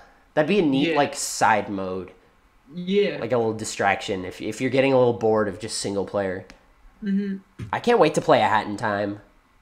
I am too. Yeah. I really want to play it. That game, I think that might, because for me, collectathon platformers I haven't beaten any of them. I've played Mario 64 DS a lot, and I've gotten pretty far in it, but I've never beaten it. That's weird to think. And also, it's also like the thing is though also it doesn't really have it doesn't have the same kind of collectathon style as Banjo and the others. That's what I love about Banjo, because it's just like there's everything, and like there's so much shit, and like you can like usually know what you're in for when you're doing like a side quest sort of thing. Yeah. So you don't like waste all your time and get a thing you don't care about. Like you can clearly see like here's where all the things are, and like here's where the main missions are, and like you know what you're in for basically. I know a lot of people's main issue with 64 is that you get booted out of the level every time you get a star. Oh yeah, I would love if 64 just let you get all of the stars in like one go. If some of the levels like TikTok Clock or Womp's Fortress, if TikTok Clock had all the stars available at once, you'd be able to get every star up one ascension of the area. That's what I love about it, because like a lot of the stars are just there. Like the one in the wall, or the one in the other end of the clock, or like the one at the swamp in the box. I feel like you could do that. I feel like one of the levels that would have to be radically overhauled for that style of play is Womp's Fortress. Because you have to go up to the top to fight the boss, and you have to go up to the top again to get to the tippy top. Yeah. And that's pretty much it. And there would probably be like a cutscene where like you step aside and then like the tower is built, and then the stars at the top or something. It'd be cool if like instead of just platforming up there was like an inside of the tower, and there was like a short little like level in there where you like platform around. You know what they could have done? You know what they could have done to justify you climbing back up again? In the cutscene from the tower rising, you're standing right in the middle, and the tower shoots up and it sends you back to the start. That'd be funny. Or if it sent you to a different part of the level and had you like start from a different area and maybe get one or two along the way. Kind of like how Odyssey does. So instead of booting you out altogether, you would just have to start from a new location. Or that would be really fun. I would love, because you know how like the 100 coin stars just let you like continue. I feel like with just like a little programming changes, you could probably just like make every star like that. Yeah, and then also I'm guessing with also more tweaks, just having every star available. Yeah. Because like a lot of worlds do have that, which is what I like. Like all the red coins are always there. Yeah. And I can at least say it's okay for Sunshine, because there are radical changes to the levels with each mission. Yeah, very. It would be kind of annoying to have to watch a cutscene after like every shine. So they're like, oh, we may as well just do the mission thing anyway. Yeah. Which there isn't much intended sequence breaking in Sunshine. The only one is like the first shine, and that's it. Yeah. But, also, I've never beaten Sunshine. I've never played it to the end. I should play it. If we do Let's Play, I kind of want to play it just because I know Sunshine is the weird one and also the divisive one. Yeah. I know people who say it's one of their favorite games of all time, and some people who say it's the worst 3D Mario game. Hey, I just don't get that. I don't get how people could like... Well, I'm not going to shit on anyone's opinion, but like Sunshine is probably second to Odyssey for me in terms of like pure fun. Just like I have a lot of good memories of both games, and like in terms of like, in my opinion, objective like quality, I think not Sunshine. I just think Odyssey does a lot of things better. Like the linear areas where you don't have Cappy, those are really fun. And like they're not frustrating at all either, but I need to get back to Odyssey. I played a good portion of it. I was in the Empty Island right before New Donk City. Lost Kingdom? Yeah, Lost Kingdom. That's what it was. Odyssey is so short. Honestly, you should just finish Odyssey. It's so short, like relatively. I probably should. Then I probably will do it after Trials and Tribulations and then jump into 64. Yeah. In terms of like any percent, like just beating the game, it's probably the shortest, but it definitely has the most going for it in terms of like... That's what that's what I loved about like the speedrun, is just like finding out which moons were like the fastest, like absolute fastest. And then like even the speedruns where you get like most of them, like the darker side speedrun, which is like 500 moons, is like 3 hours, and then the all unique moons is like 8 hours. So that goes to show like all unique moons is 880, so that's only 380 more than darker side, which is 500. But just like how much faster those 500 are than those other 380, like it really goes to show like how optimized the game is, and it's really cool. And any percent, like I don't want to say recently, but like relatively recently, it got under 1 hour, which is like crazy. I think to start it was like 120 something, like that was about the average, I think. But it's just really cool. I love it. I want to speedrun it someday. You know what? Okay, so I talked about you this a little bit before. I started Let's Go Pikachu again because I wanted to replay it because I'm one of the few people who genuinely has fallen in love with Let's Go. Yeah. Like probably more than most people.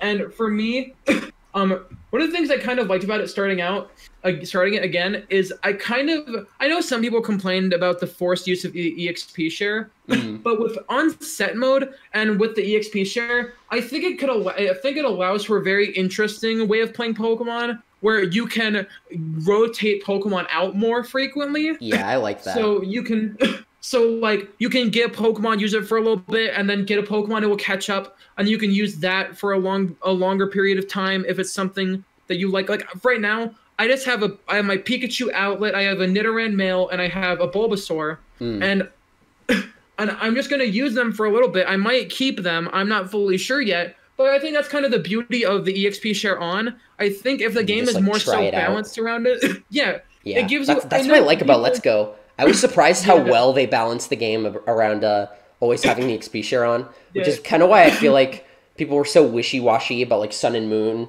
pun intended, about Sun and Moon and Ultra Sun and Moon, whereas like Sun and Moon feels like it wasn't balanced around the XP share, and Ultra feels like it does. Was. Yeah, they were like Ultra Ultra kicks your ass even if you have the EXP share on, which I find really refreshing. Yeah, which is really hard totems. I like having some difficulty, like same with like Hollow Knight, to where it's like I'm good enough at it that I'm not that frustrated when I die, but it's also like hard enough to where I'm not like just getting bored with it or just being like, what was the point of that guy if I just killed him? Like fucking Hollow Knight really took me on a run for my money. Like, okay, I'm not to shill for Hollow Knight again, but fucking $15 for the amount of shit that's in that game is just insane. Yeah. I beat the game in like...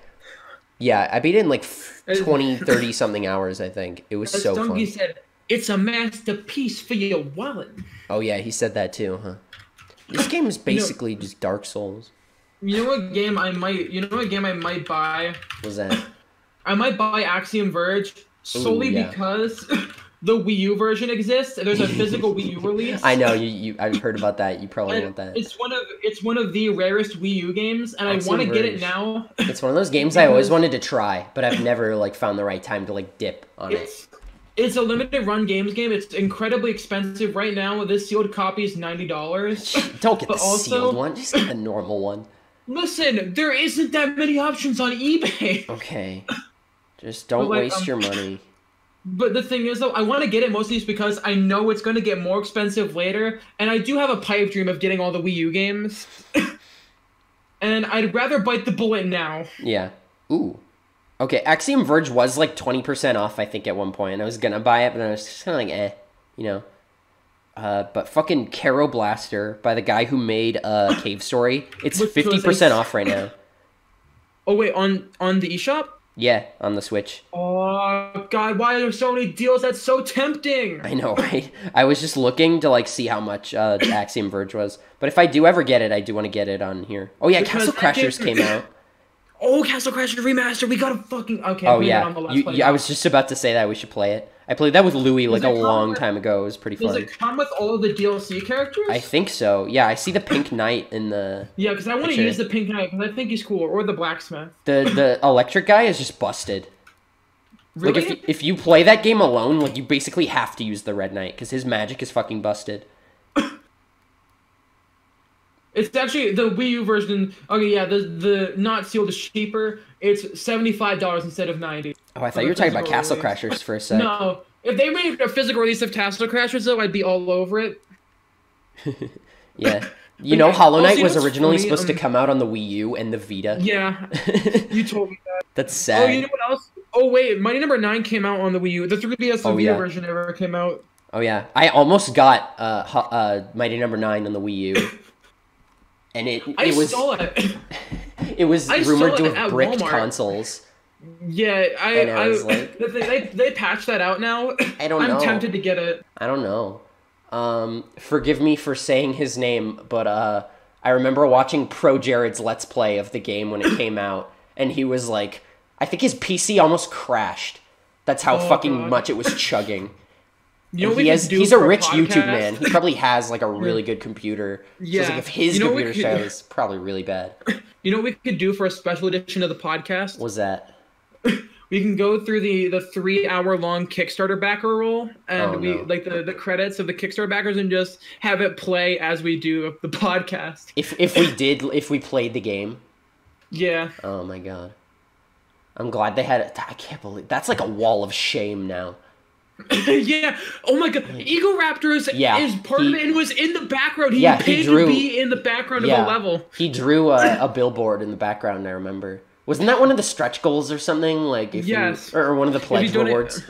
Yeah, you can a custom image within reason will be in the game. Yeah, that's just sad because I didn't even cancel my pre-order because I thought it was going to be bad. I was just like, I need the money and I don't want to commit to buying like a full price game at the moment. Yeah. And oh my god, did I dodge a bullet. Like, not that I use my Wii U that much, but I would have been devastated if that thing fucking bricked my console. Yeah. Like, guess how much Mighty Number 9's going for right now? $2. $5. You're actually $3 $3 for the PS4 version, and if you want to buy the Wii version, $15. The thing is though, I might buy the Wii U version used solely because to add to the collection. Jeez.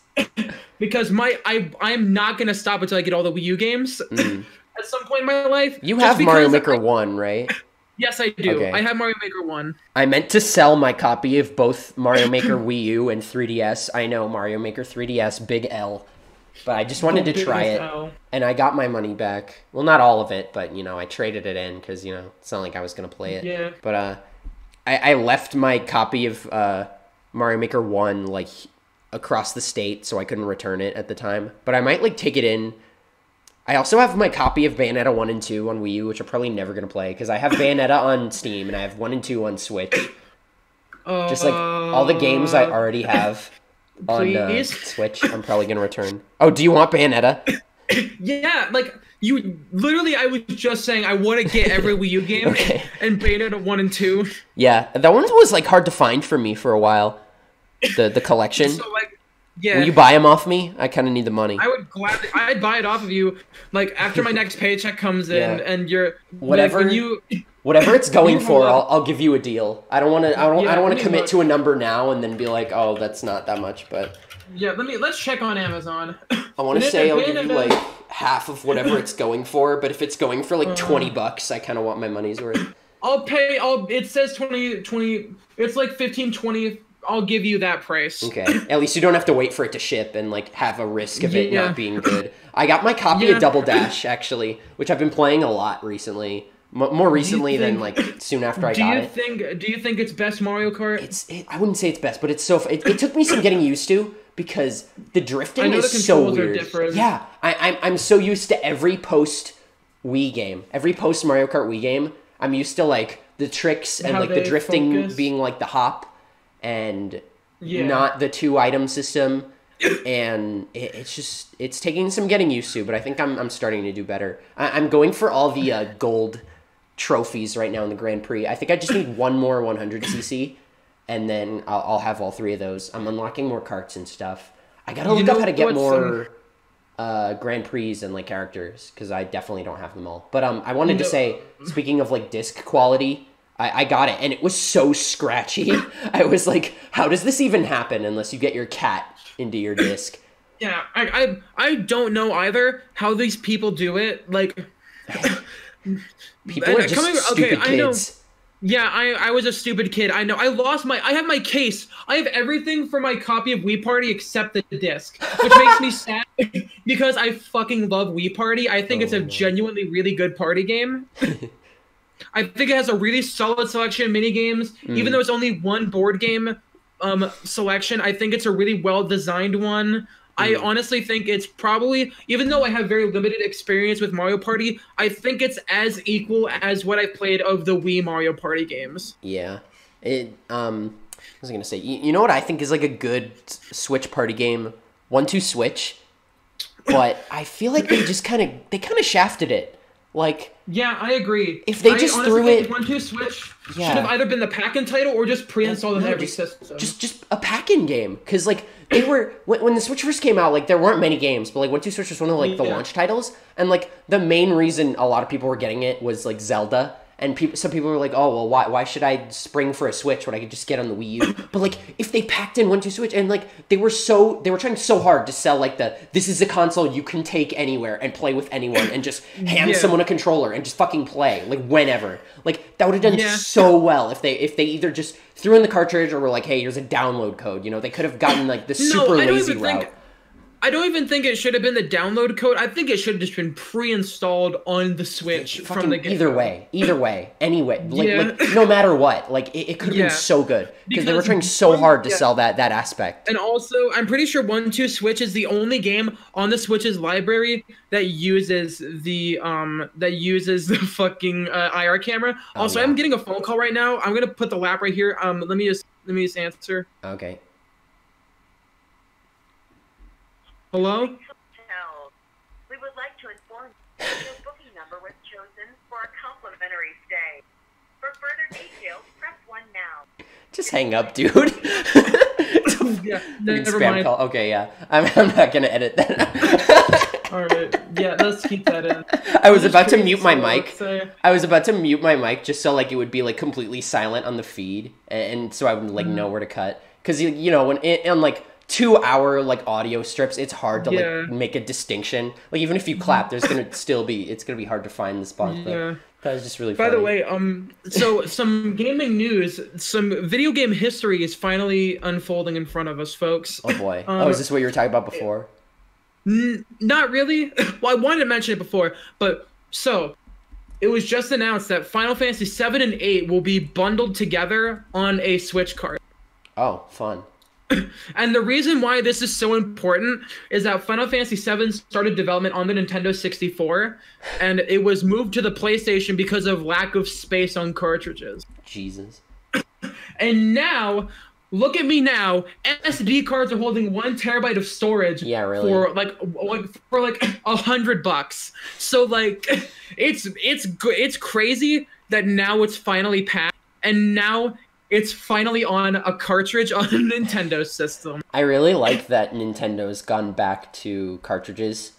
Just because, like, they're a lot less prone to damage. Like, I was just talking about the fucking double dash disc. And also, they can store more, and also, I just think I think now it just makes sense.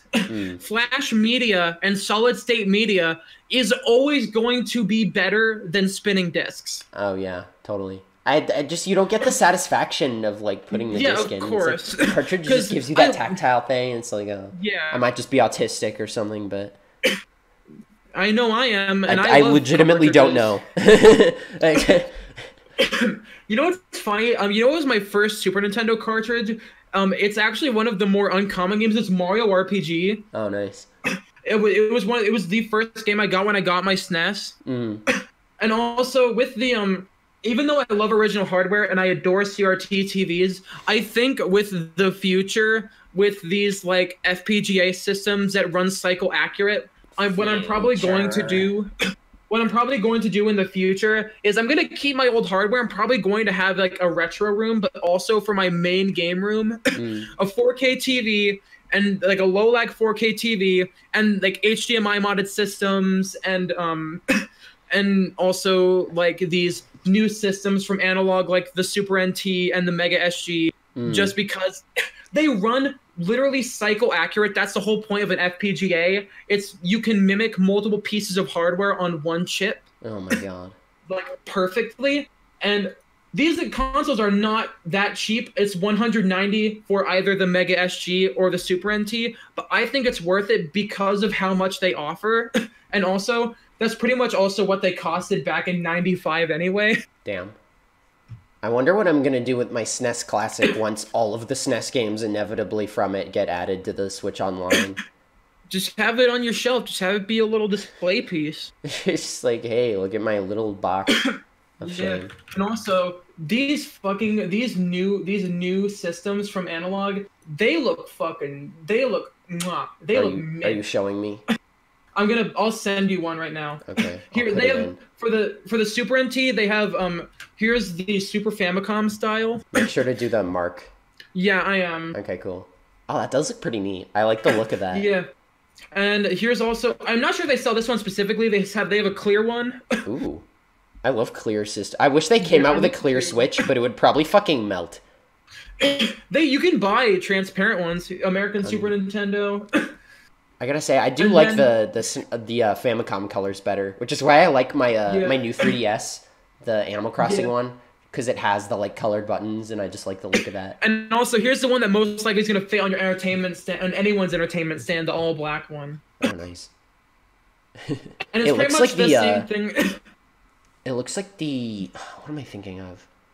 Like the Atari something. Like it looks like one of those controllers. You know what I'm talking about? Like. Maybe I'm thinking of, like, Sega? Like, the Sega Saturn? I have no idea what I'm talking about right now. But, yeah, I love these systems. I love how they look. And also, they come with Bluetooth 8-bit DO controllers, like, nice. Out of the box. And not the Sega Genesis one. You have to buy those separately. But also, I think the price is slightly lower on that one. Oh, nice. But, like, I think it's just going to be easier in the future, considering HDMI is the standard. I can buy relatively... inexpensive AV equipment for it, and also it's just gonna be easier because I love physical media, but also I'm just very worried about these systems, and I'm probably going to have I'm gonna have the upkeep on them. I'm going to keep them on as pristine condition as I can, but also it looks like a nice mix of like the modern feel of having like a classic console, but also like still using like the cartridges and like keeping true to that. And also, and if I really wanted to, I could go the route of dumping all my ROMs and from my cartridges, keeping them in protective cases, and using really nice flash carts like the SD to SNES. Yeah. Because I've told you about what that can do. You can literally add full motion video and orchestrated soundtracks to Super Nintendo games. That does sound cool. You could make like a Let's Play really for it, or like a movie. Yeah. Yeah, and they've done it. They've added full FMV animated cutscenes to Link to the Past and voice acting, and that's like cool. Didn't some SNES game have that? Like voice lines? I think so. Like not all the time, but just like at certain points. Yeah, there probably was like compressed vocals. I can't think of any like mainline Nintendo games that did that. I know Clock Tower used heavily compressed screams. Oh yeah, I remember that game. We could play it. I have a repro of it. Oh, fun. That's in English. When did the Nintendo Switch NES online thing come out? Like not too long after Switch Online started, right? Or wasn't it like right when they September 19th, 2018. Oh wow. So I think literally right when a year ago. Yeah. So when do you think they'll add like 64 and like GameCube games? I'm saying 64 2020. Yeah, I could see them doing like one a year. Yeah. Just like I want to see them finally move past like the 64 era of games, because I feel like they're banking really hard on that old school nostalgia, but like kids nowadays don't give a shit about that really. Yeah, and 64, GameCube, and Wii are the main thing that people really are pining for. And also, I think it would be a perfect time, just because GameCube games are so expensive. Yeah, oh my god. and they're ridiculously hard to preserve. Absolutely. Yeah, especially with my Double Dash disc. I literally put it in the other day, and I started a race, and it was like, the disc could not be read, and I was like, oh no. I took it out, and I like wiped it off with my shirt, and I was like grousing the whole time. I was like, how does it get this fucking scratched up? Like, what kind of fucking game owner you have to be to fucking scratch the disc up this much? I'm genuinely considering hacking my Wii just to dump all my GameCube ROMs, or like in the near future just to have them. I still want to get my Wii U homebrewed and see if I could get see if I could get GameCube games working on the Wii menu of the game of the Wii U, and then I want to see if I could get like I want to see like as how far I can go with and just like emulate the fucking Game Boy player in the GameCube in the Wii in the Wii U.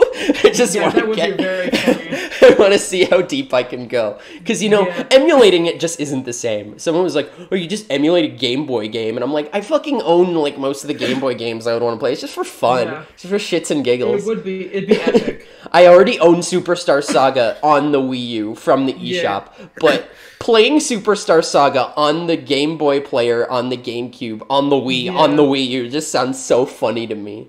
I just want to do it so badly. It's like fucking. It's like a fucking tower of consoles, just all plugged into each other or some shit. It's like the Sega Genesis Tower of Power with the Sega CD, the Genesis, and then the 32X. Okay, no lie, that's actually like a cool concept for like a console. Like you buy a new console and it literally like plugs into the other one. Yeah. Like if they come out with a new thing for like the Switch, it would be so cool if you just like plugged it into like the USB thing and it just like beefed up your Switch, like more memory, more RAM, just like more shit like that, and made it like run faster. That'd be so fucking cool. The Mega SG actually does have the port on the side for the Sega CD, but it doesn't support the 32X because you need the AV plugged directly in from your Genesis into it. Damn. And it only has HDMI out built in.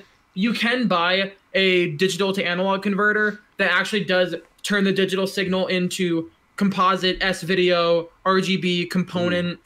That's like it turns into literally every analog video signal you would want if you did want to play it on a CRT. Oh boy, didn't the Atari Jaguar do something like that where it's like wasn't it just like a disc mod for like the Atari? The Jaguar had a CD add-on. Right, that's what it was. Yeah, it was the Jaguar, and then it also had the CD. Because I remember AVGN did the episode on it, and he made a joke how it looked like a toilet. But I think shit like that is just so cool. He did the haha funny poop joke. I mean, that was funny in 2009. Yeah, it was. It was pretty epic back then. Yeah, it was pretty original back then. Like he was the only one doing it like with like pros. You know what I mean? Yeah. Like PROSE, not like professionals. Yeah. He was doing it well. You know what's funny for me? I am ashamed to say this. I discovered the irate gamer before I discovered AVGN. That's fine. That happens to people. Like, I first found him. He made this like review of Brawl, and he complained. I was like, the fucking Wiimote and nunchucks, fucking bullshit. That's it. And I was so like when I was like the thing is though I was like 9 years old. Swearing, so like funny. Swearing was just swearing. Yeah, no, it wasn't. No, the thing is though it wasn't even funny to me. It was just this extremely taboo thing. Oh yeah. And I remember I just watched him because I thought he was funny. I watched his he made Zombies Ate My Neighbors look like it was a piece of shit game. Oh yeah, didn't you tell me about that? It's actually pretty good. yeah, he made it look like it was really shit, but it was like actually like a pretty solid co-op game. My roommate, we've been friends for a long time. He didn't really start swearing until like high school. Like, that's also the same for me. Like at first high school makes you want to swear. Yeah. Like middle school is just like whatever. Like this is bull crap, you know. But then like high school is just like fuck this.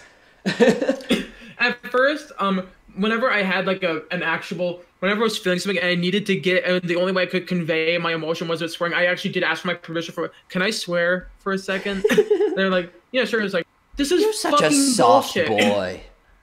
But yeah, I'm a fucking goody two shoes. Like, I am a narc in all sense of the word.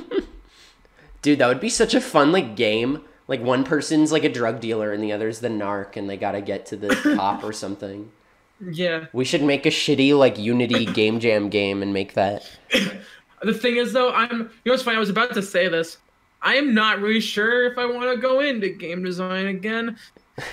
Honestly, I might do my developer's commentary. I'm planning on doing a developer's commentary of the final game I made in my senior year of high school. I might do it by myself just because it gives me all the time I need to really tell all the stories without seeming like I'm halting progression for you playing it. Yeah, because you could just say things at the right times. Yeah, and I can just tell stories. Because I have a chronological order for telling everything. Like before I even start the game, I'd tell how we came up with it, us pitching the game, and the other game ideas we had. Did you have to do that like, with your professor? You had to like pitch it to him? Yeah, we had to pitch it to the class. Oh, nice. Like a Kickstarter. Like yeah, that Quiplash game. Or not Quiplash, but like that Jackbox game. That one was so fun. Yeah, use your words. No, is that what? The Kickstarter game. I played the one we played at my house was Use Your Words. The one that that's different. The one that I bought that Brental Floss was a part of. Oh yeah. That's different. I'm talking about like the actual Jackbox game where you literally make a product and you have to pitch it to someone. Oh, or you have to pitch it to everyone else. That. I forget what it's called. I really love that game. Yeah, it's funny. But yeah, we had to pitch our 4 games to the class. They voted on what we made, then we made it. But yeah, I don't want to tell the full story because it's. I'm pretty sure the entire story would be around an hour long. How long is the game? Like what kind of game is it? It's okay. It's a fucking. I don't know who. I know whose fucking concept it was. It's an RPG. Mm.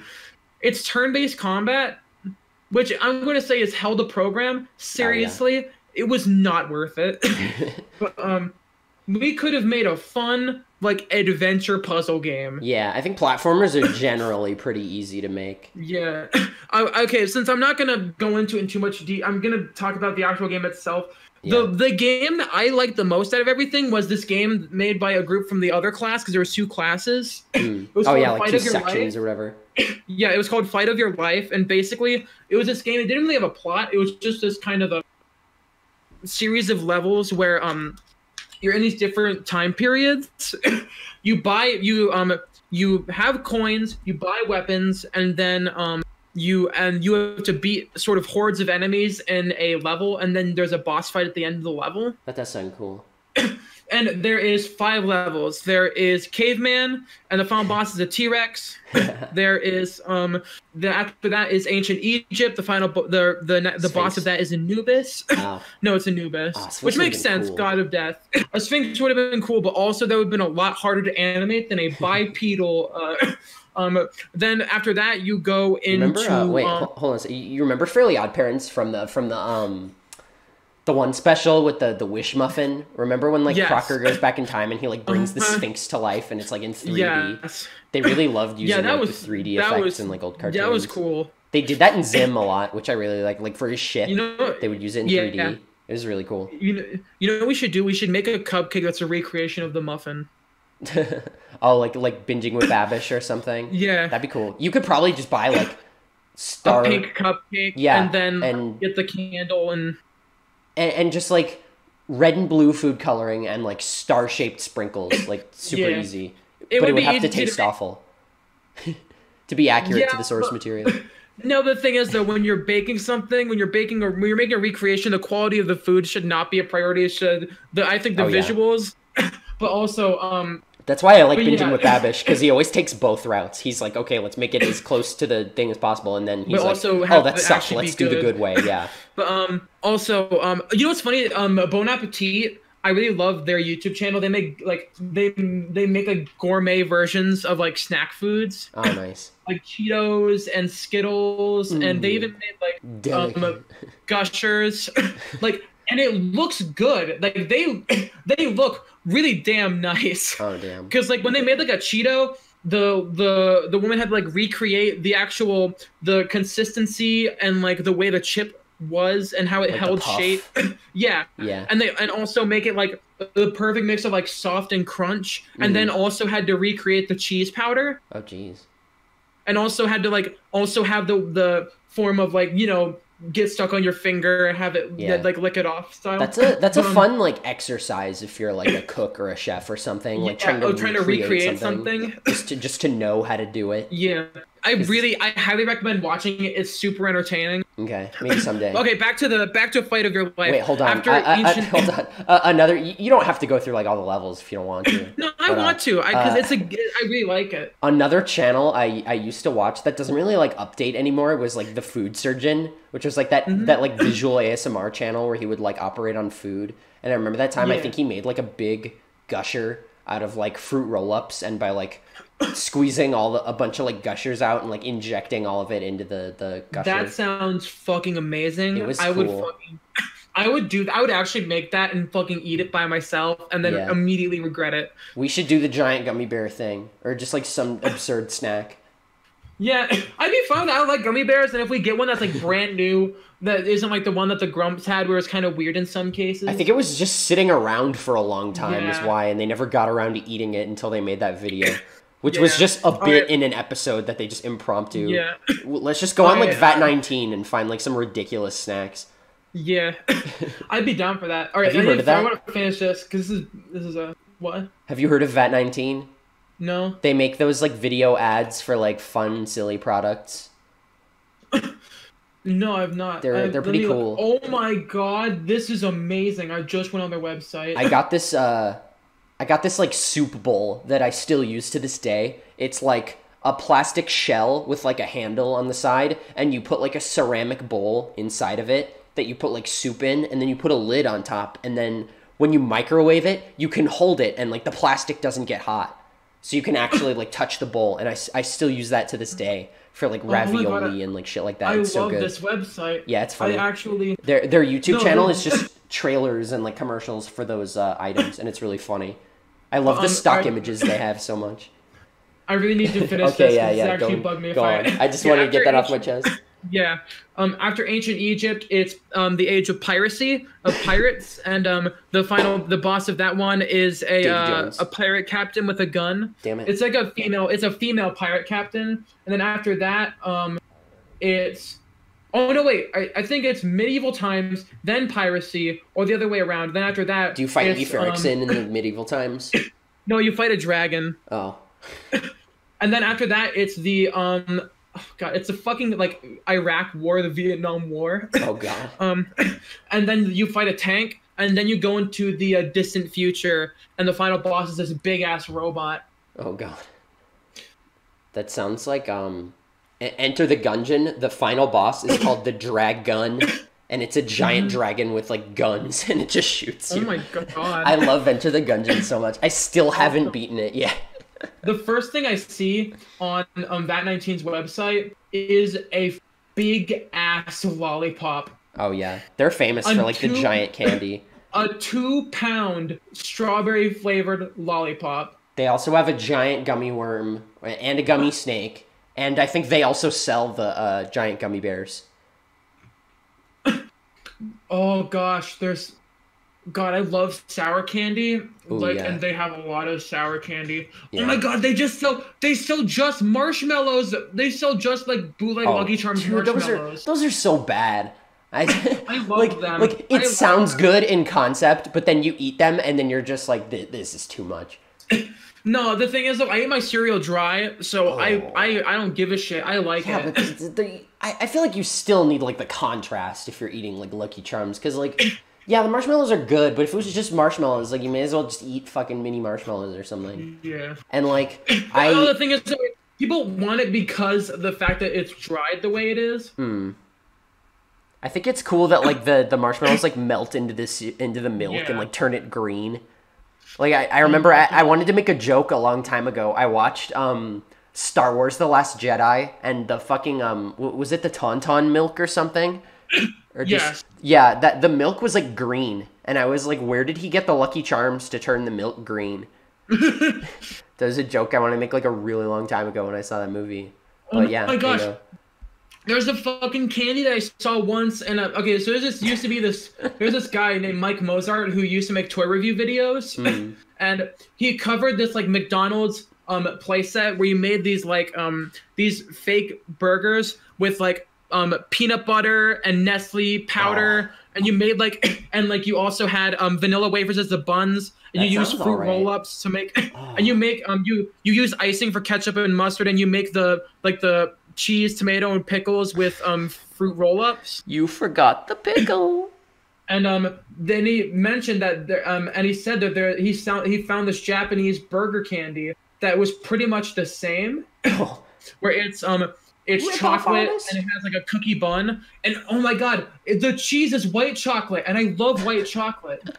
This is the best website ever. Thank you so much for showing me this. Yeah, you're welcome. I've been watching them for like years. I don't even remember how I found them, but I remember in high school I got these like energy gummy bears because I was like really tired in the morning, and I would eat them. And my dad was like, "There's I forget what the fucking chemical is called. It's not turmarine. That's a fucking stone. Turmeric? No. It's like some ingredient that's like common in like energy drinks, and I'm like, yeah, but it's not like I'm eating like 500 of them, you know? Because like fucking like at the end of the day, like nothing is really healthy for you. We're all dying. Like just like one thing isn't gonna kill you. You know, it's not like I'm gonna get addicted to fucking energy gummy bears. I was just trying them out, and I got like a big box of like 10 packs of them, and like every few mornings I would just have some. I almost said I'll have a pack, but that makes it sound like I'm a smoker, so I didn't want to say that. You know what I just found on VAT19? Oh my god. Oh my god, sorry, I'm... No, it's okay. Because... I almost wish I told you after the podcast. There's Sunny D, what's essentially fruit gushers. Oh my god. Sunny D tastes like someone tried to make orange juice without using oranges. It tastes good. I love Sunny D. I'm not one of those Sunny D kids. I never liked Sunny it. D kid. I never tried it. I don't know if I might have tried it once, but I probably didn't like it that much. I think it's pretty neat. What time are we at right now, by the way? I don't know the time. We're at 1:54. Oh, easy. Yeah, we started the call at like 35. Okay, yeah, that's what I figured. You want to end it here before I get distracted by we more have to things get on... 2 hours. Oh god. We have to. I want to keep it as long as possible, or I want to keep that reputation, you know, because I feel like that's not something you get. Consistent time. Yeah. Because like, I love Super Mega Cast, but they're really blue balling me with the less than 1 hour episodes. Because I mean, if we could sit and talk for 2 hours a week, I feel like it shouldn't be that hard. Yeah. You know, I'm sure they record a lot in advance, so it's a lot easier to just like split it up into like hours, so they have more. Yeah. Which I can understand, because you know it kind of like it does what it's intended to. It like passes the time, and you're like, oh, this is good.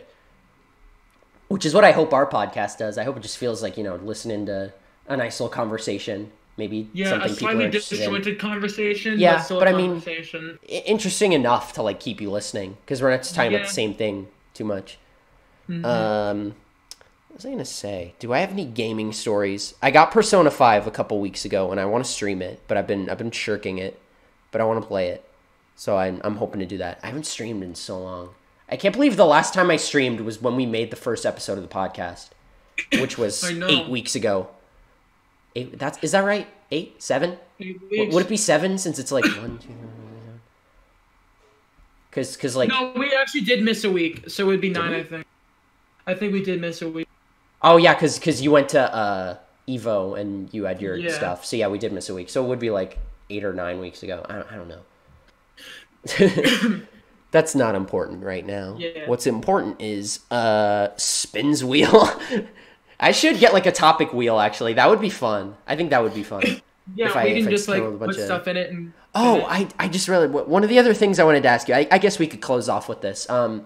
If you could re-experience like any game, movie, show, or anything like blind again, like what would it be? If I could, okay, for movie, The Princess Bride, just because that's my favorite movie, and I never really had a good first exposure to it because when I was very young, I hated it. But now, knowing how much I love it, I would love to see it the first time from my perspective of someone who really does. Well, if someone told me you would love it, just like from a much more refined perspective, because I first saw it when I was 5, and that's when I didn't like it then. I don't think I've ever seen it. It's one of the best movies made ever. Maybe we can have a movie night and watch it or something. I will buy a Blu-ray of it. I think it's probably online somewhere. I could check Hulu or something. Probably, but it's not. I don't think it's on any streaming services. But it's just a movie that I love, and for game, that's hard. I'd say either Black and White or actually fucking Ace Attorney Phoenix, 1. Yeah, I knew you were gonna say that. Phoenix, right? Because that game just fucking blows your mind with some of the shit that happens. Yeah.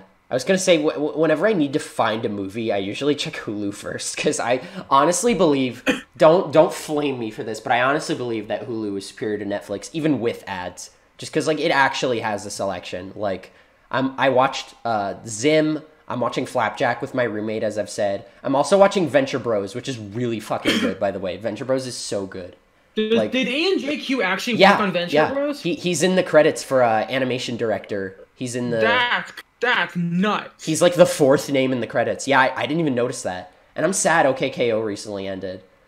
But I didn't watch much of it, but I liked what I saw. It's a fun little show. It's not it's not like the second coming of Christ or anything, but it's nice. It's a nice It's nice seeing like just them having fun with like animating and like slapstick and stuff like that. Yeah, it's just a fun show. Yeah, it's a good vibes. It's a show that you want to sit down, have a snack, and drink. It's just something you can enjoy. It's just enjoyable. Yeah. Like even if you're in a bad mood, it's like, oh, like I can enjoy this, you know.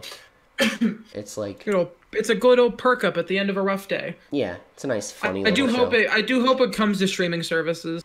I think it's on Hulu. I feel like I remember seeing it, but I'm not entirely sure. Don't quote me on that. I only use Hulu to watch Jimmy Neutron episodes whenever I have a hankering for it. Yeah, doesn't it have... Wait, you have Hulu? Yeah, I didn't for a while, but I have it again. Okay. Wasn't it missing a few episodes when we were watching it, or was that on something else?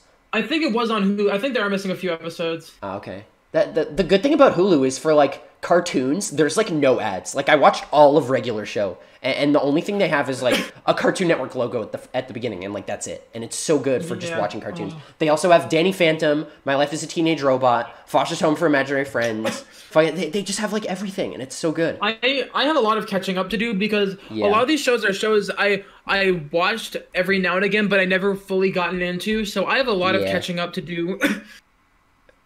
For me, for game, I would probably say Doki Doki Literature Club. I know as corny as that sounds, but like I always get spoiled on like the viral games and shit. Like I still got some like blind reactions to like the twist, you know, and because there was some parts I weren't expecting, but I just wish I could have like gotten into the whole thing just like blind, like from the start to end, like not knowing jack shit about it other than that it was a VN.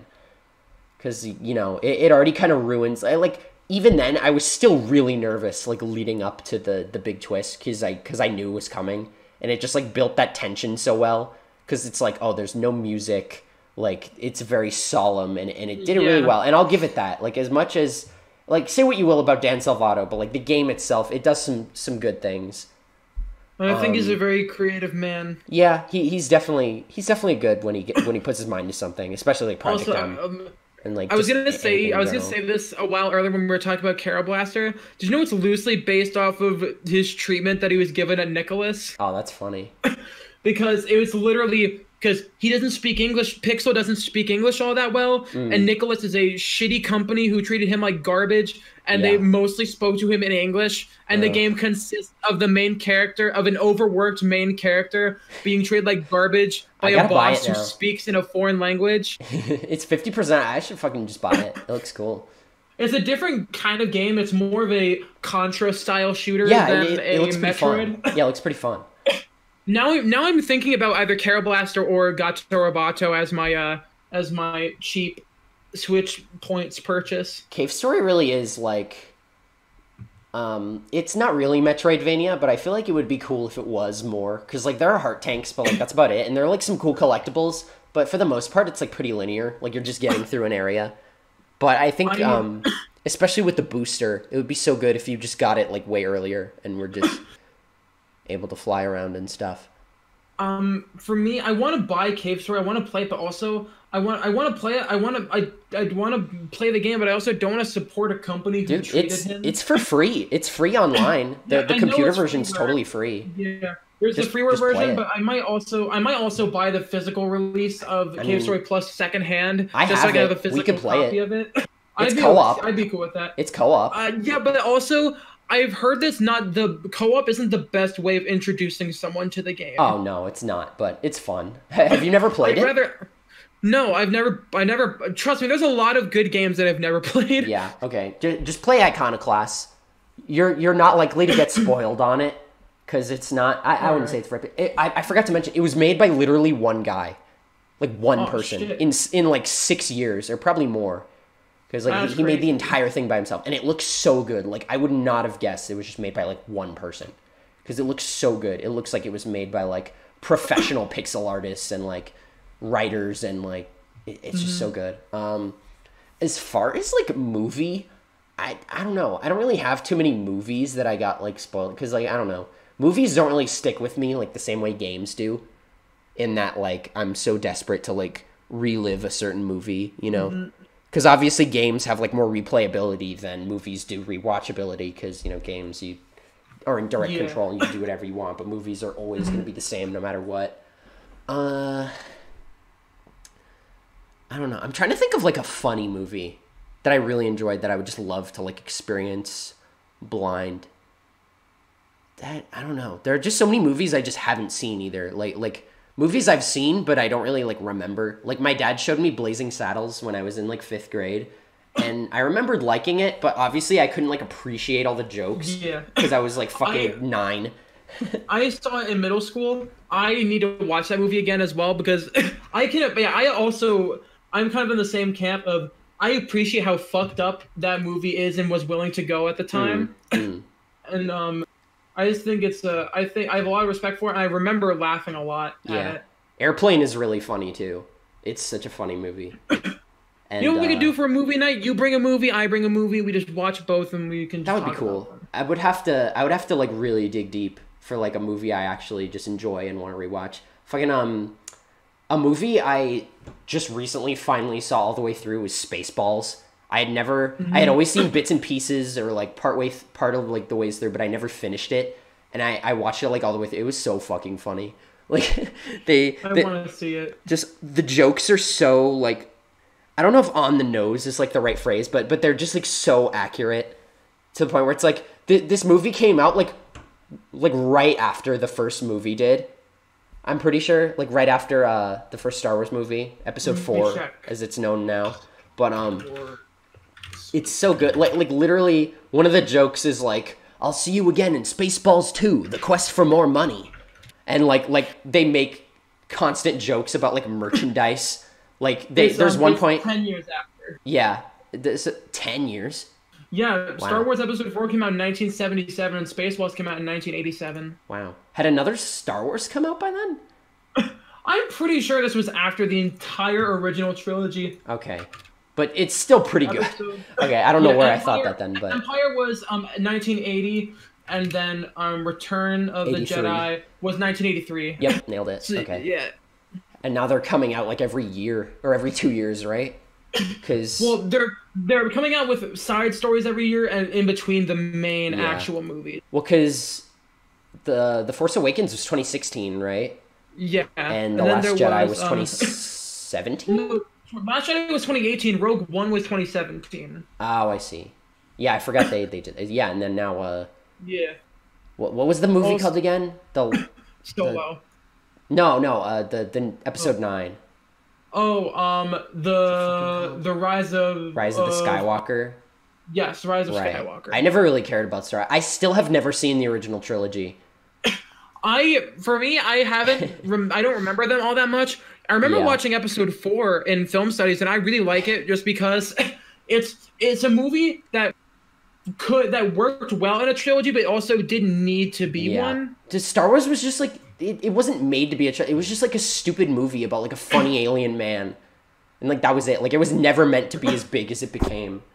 Well, also the reason why episode 4 is as good as it is, it's because George Lucas had Steven Spielberg and other people around him that told him it was very much an industry thing. These ideas some of these ideas fucking suck, dude. Yeah. Oh, absolutely. And they're just like, we got to roll with them. Yeah. And then that's why the prequels became the way they were, because everyone said a lot of George Lucas is a fucking sci-fi genius. Yeah. So he was surrounded by yes men, and no one was around to tell him, I don't think political talk is what people watch these movies for, George. and so then that's why they were the way they were. My friend, I think. My friend told me he went to the Star Wars ride at Disney and he got like the same like path like every time. Because isn't it supposed to take you on like different yeah, it's meant to be different every time. That's shitty ass luck. Star Tours, yeah. I've never been on it actually. I didn't get to go when I went like 6 years ago. It's a pretty fun motion ride. Yeah, it sounds fun. I think that's a pretty good ending point. Yeah, it's pretty good. If I think of like a movie or a TV show, I guess for a TV show I'll say like The Office, because I've been meaning to rewatch it anyway, and it'd just be a nice. You know what? All right, I'm gonna say this now. I think I'll just end this with this. The one TV show I'd probably want to watch all over again, blind as Gravity Falls. Oh yeah, I still haven't watched that. I've only seen like a couple episodes. I think it's still on Hulu. I need to show you it. It was supposed to get taken down, I think, when the DVD came out, but I guess it's still on there. I'll buy the box set and we can watch it together. I've seen like 4 episodes, I think. I think I've liked what I've seen. You'll genuinely love it. Yeah, but you'll probably love the whole series. did get spoiled on it, on like the ending, but it was like completely out of context, so I'm just like, I don't really know why what's going on is going on, but it's also like, I know, yeah. It's hard not to get spoiled because like you don't expect to get spoiled, and it's just like, cool. especially when Alright. people don't tag stuff, or if it's just like there's no way of knowing in advance if they're gonna. It's like whatever, but yeah. All right, yeah, I think that was this is good. a That's pretty yeah, good. this is a we good- went well above the average. Yeah. Okay. Yeah, that was a good one. All right. Well, it's actually getting pretty late. We recorded this like later than usual because I was out playing Yeah. Pokemon Go all day. My phone was literally Yeah. at like 3% when I got home, but I'm glad I got that shiny Yeah. Mewtwo. I'll immediately send you the screenshots after you stop the recording. All right, cool. All right, well, thank you guys for watching, listening, tuning your ears into the station, and we hope you guys stick around for next episode. Oh yeah, I got to do the usual stuff. Subscribe for more episodes, hit the bell to be notified when it comes out. Like the video if you enjoyed, it really helps us out, and we'll see you guys next time. Have a good day. Bye.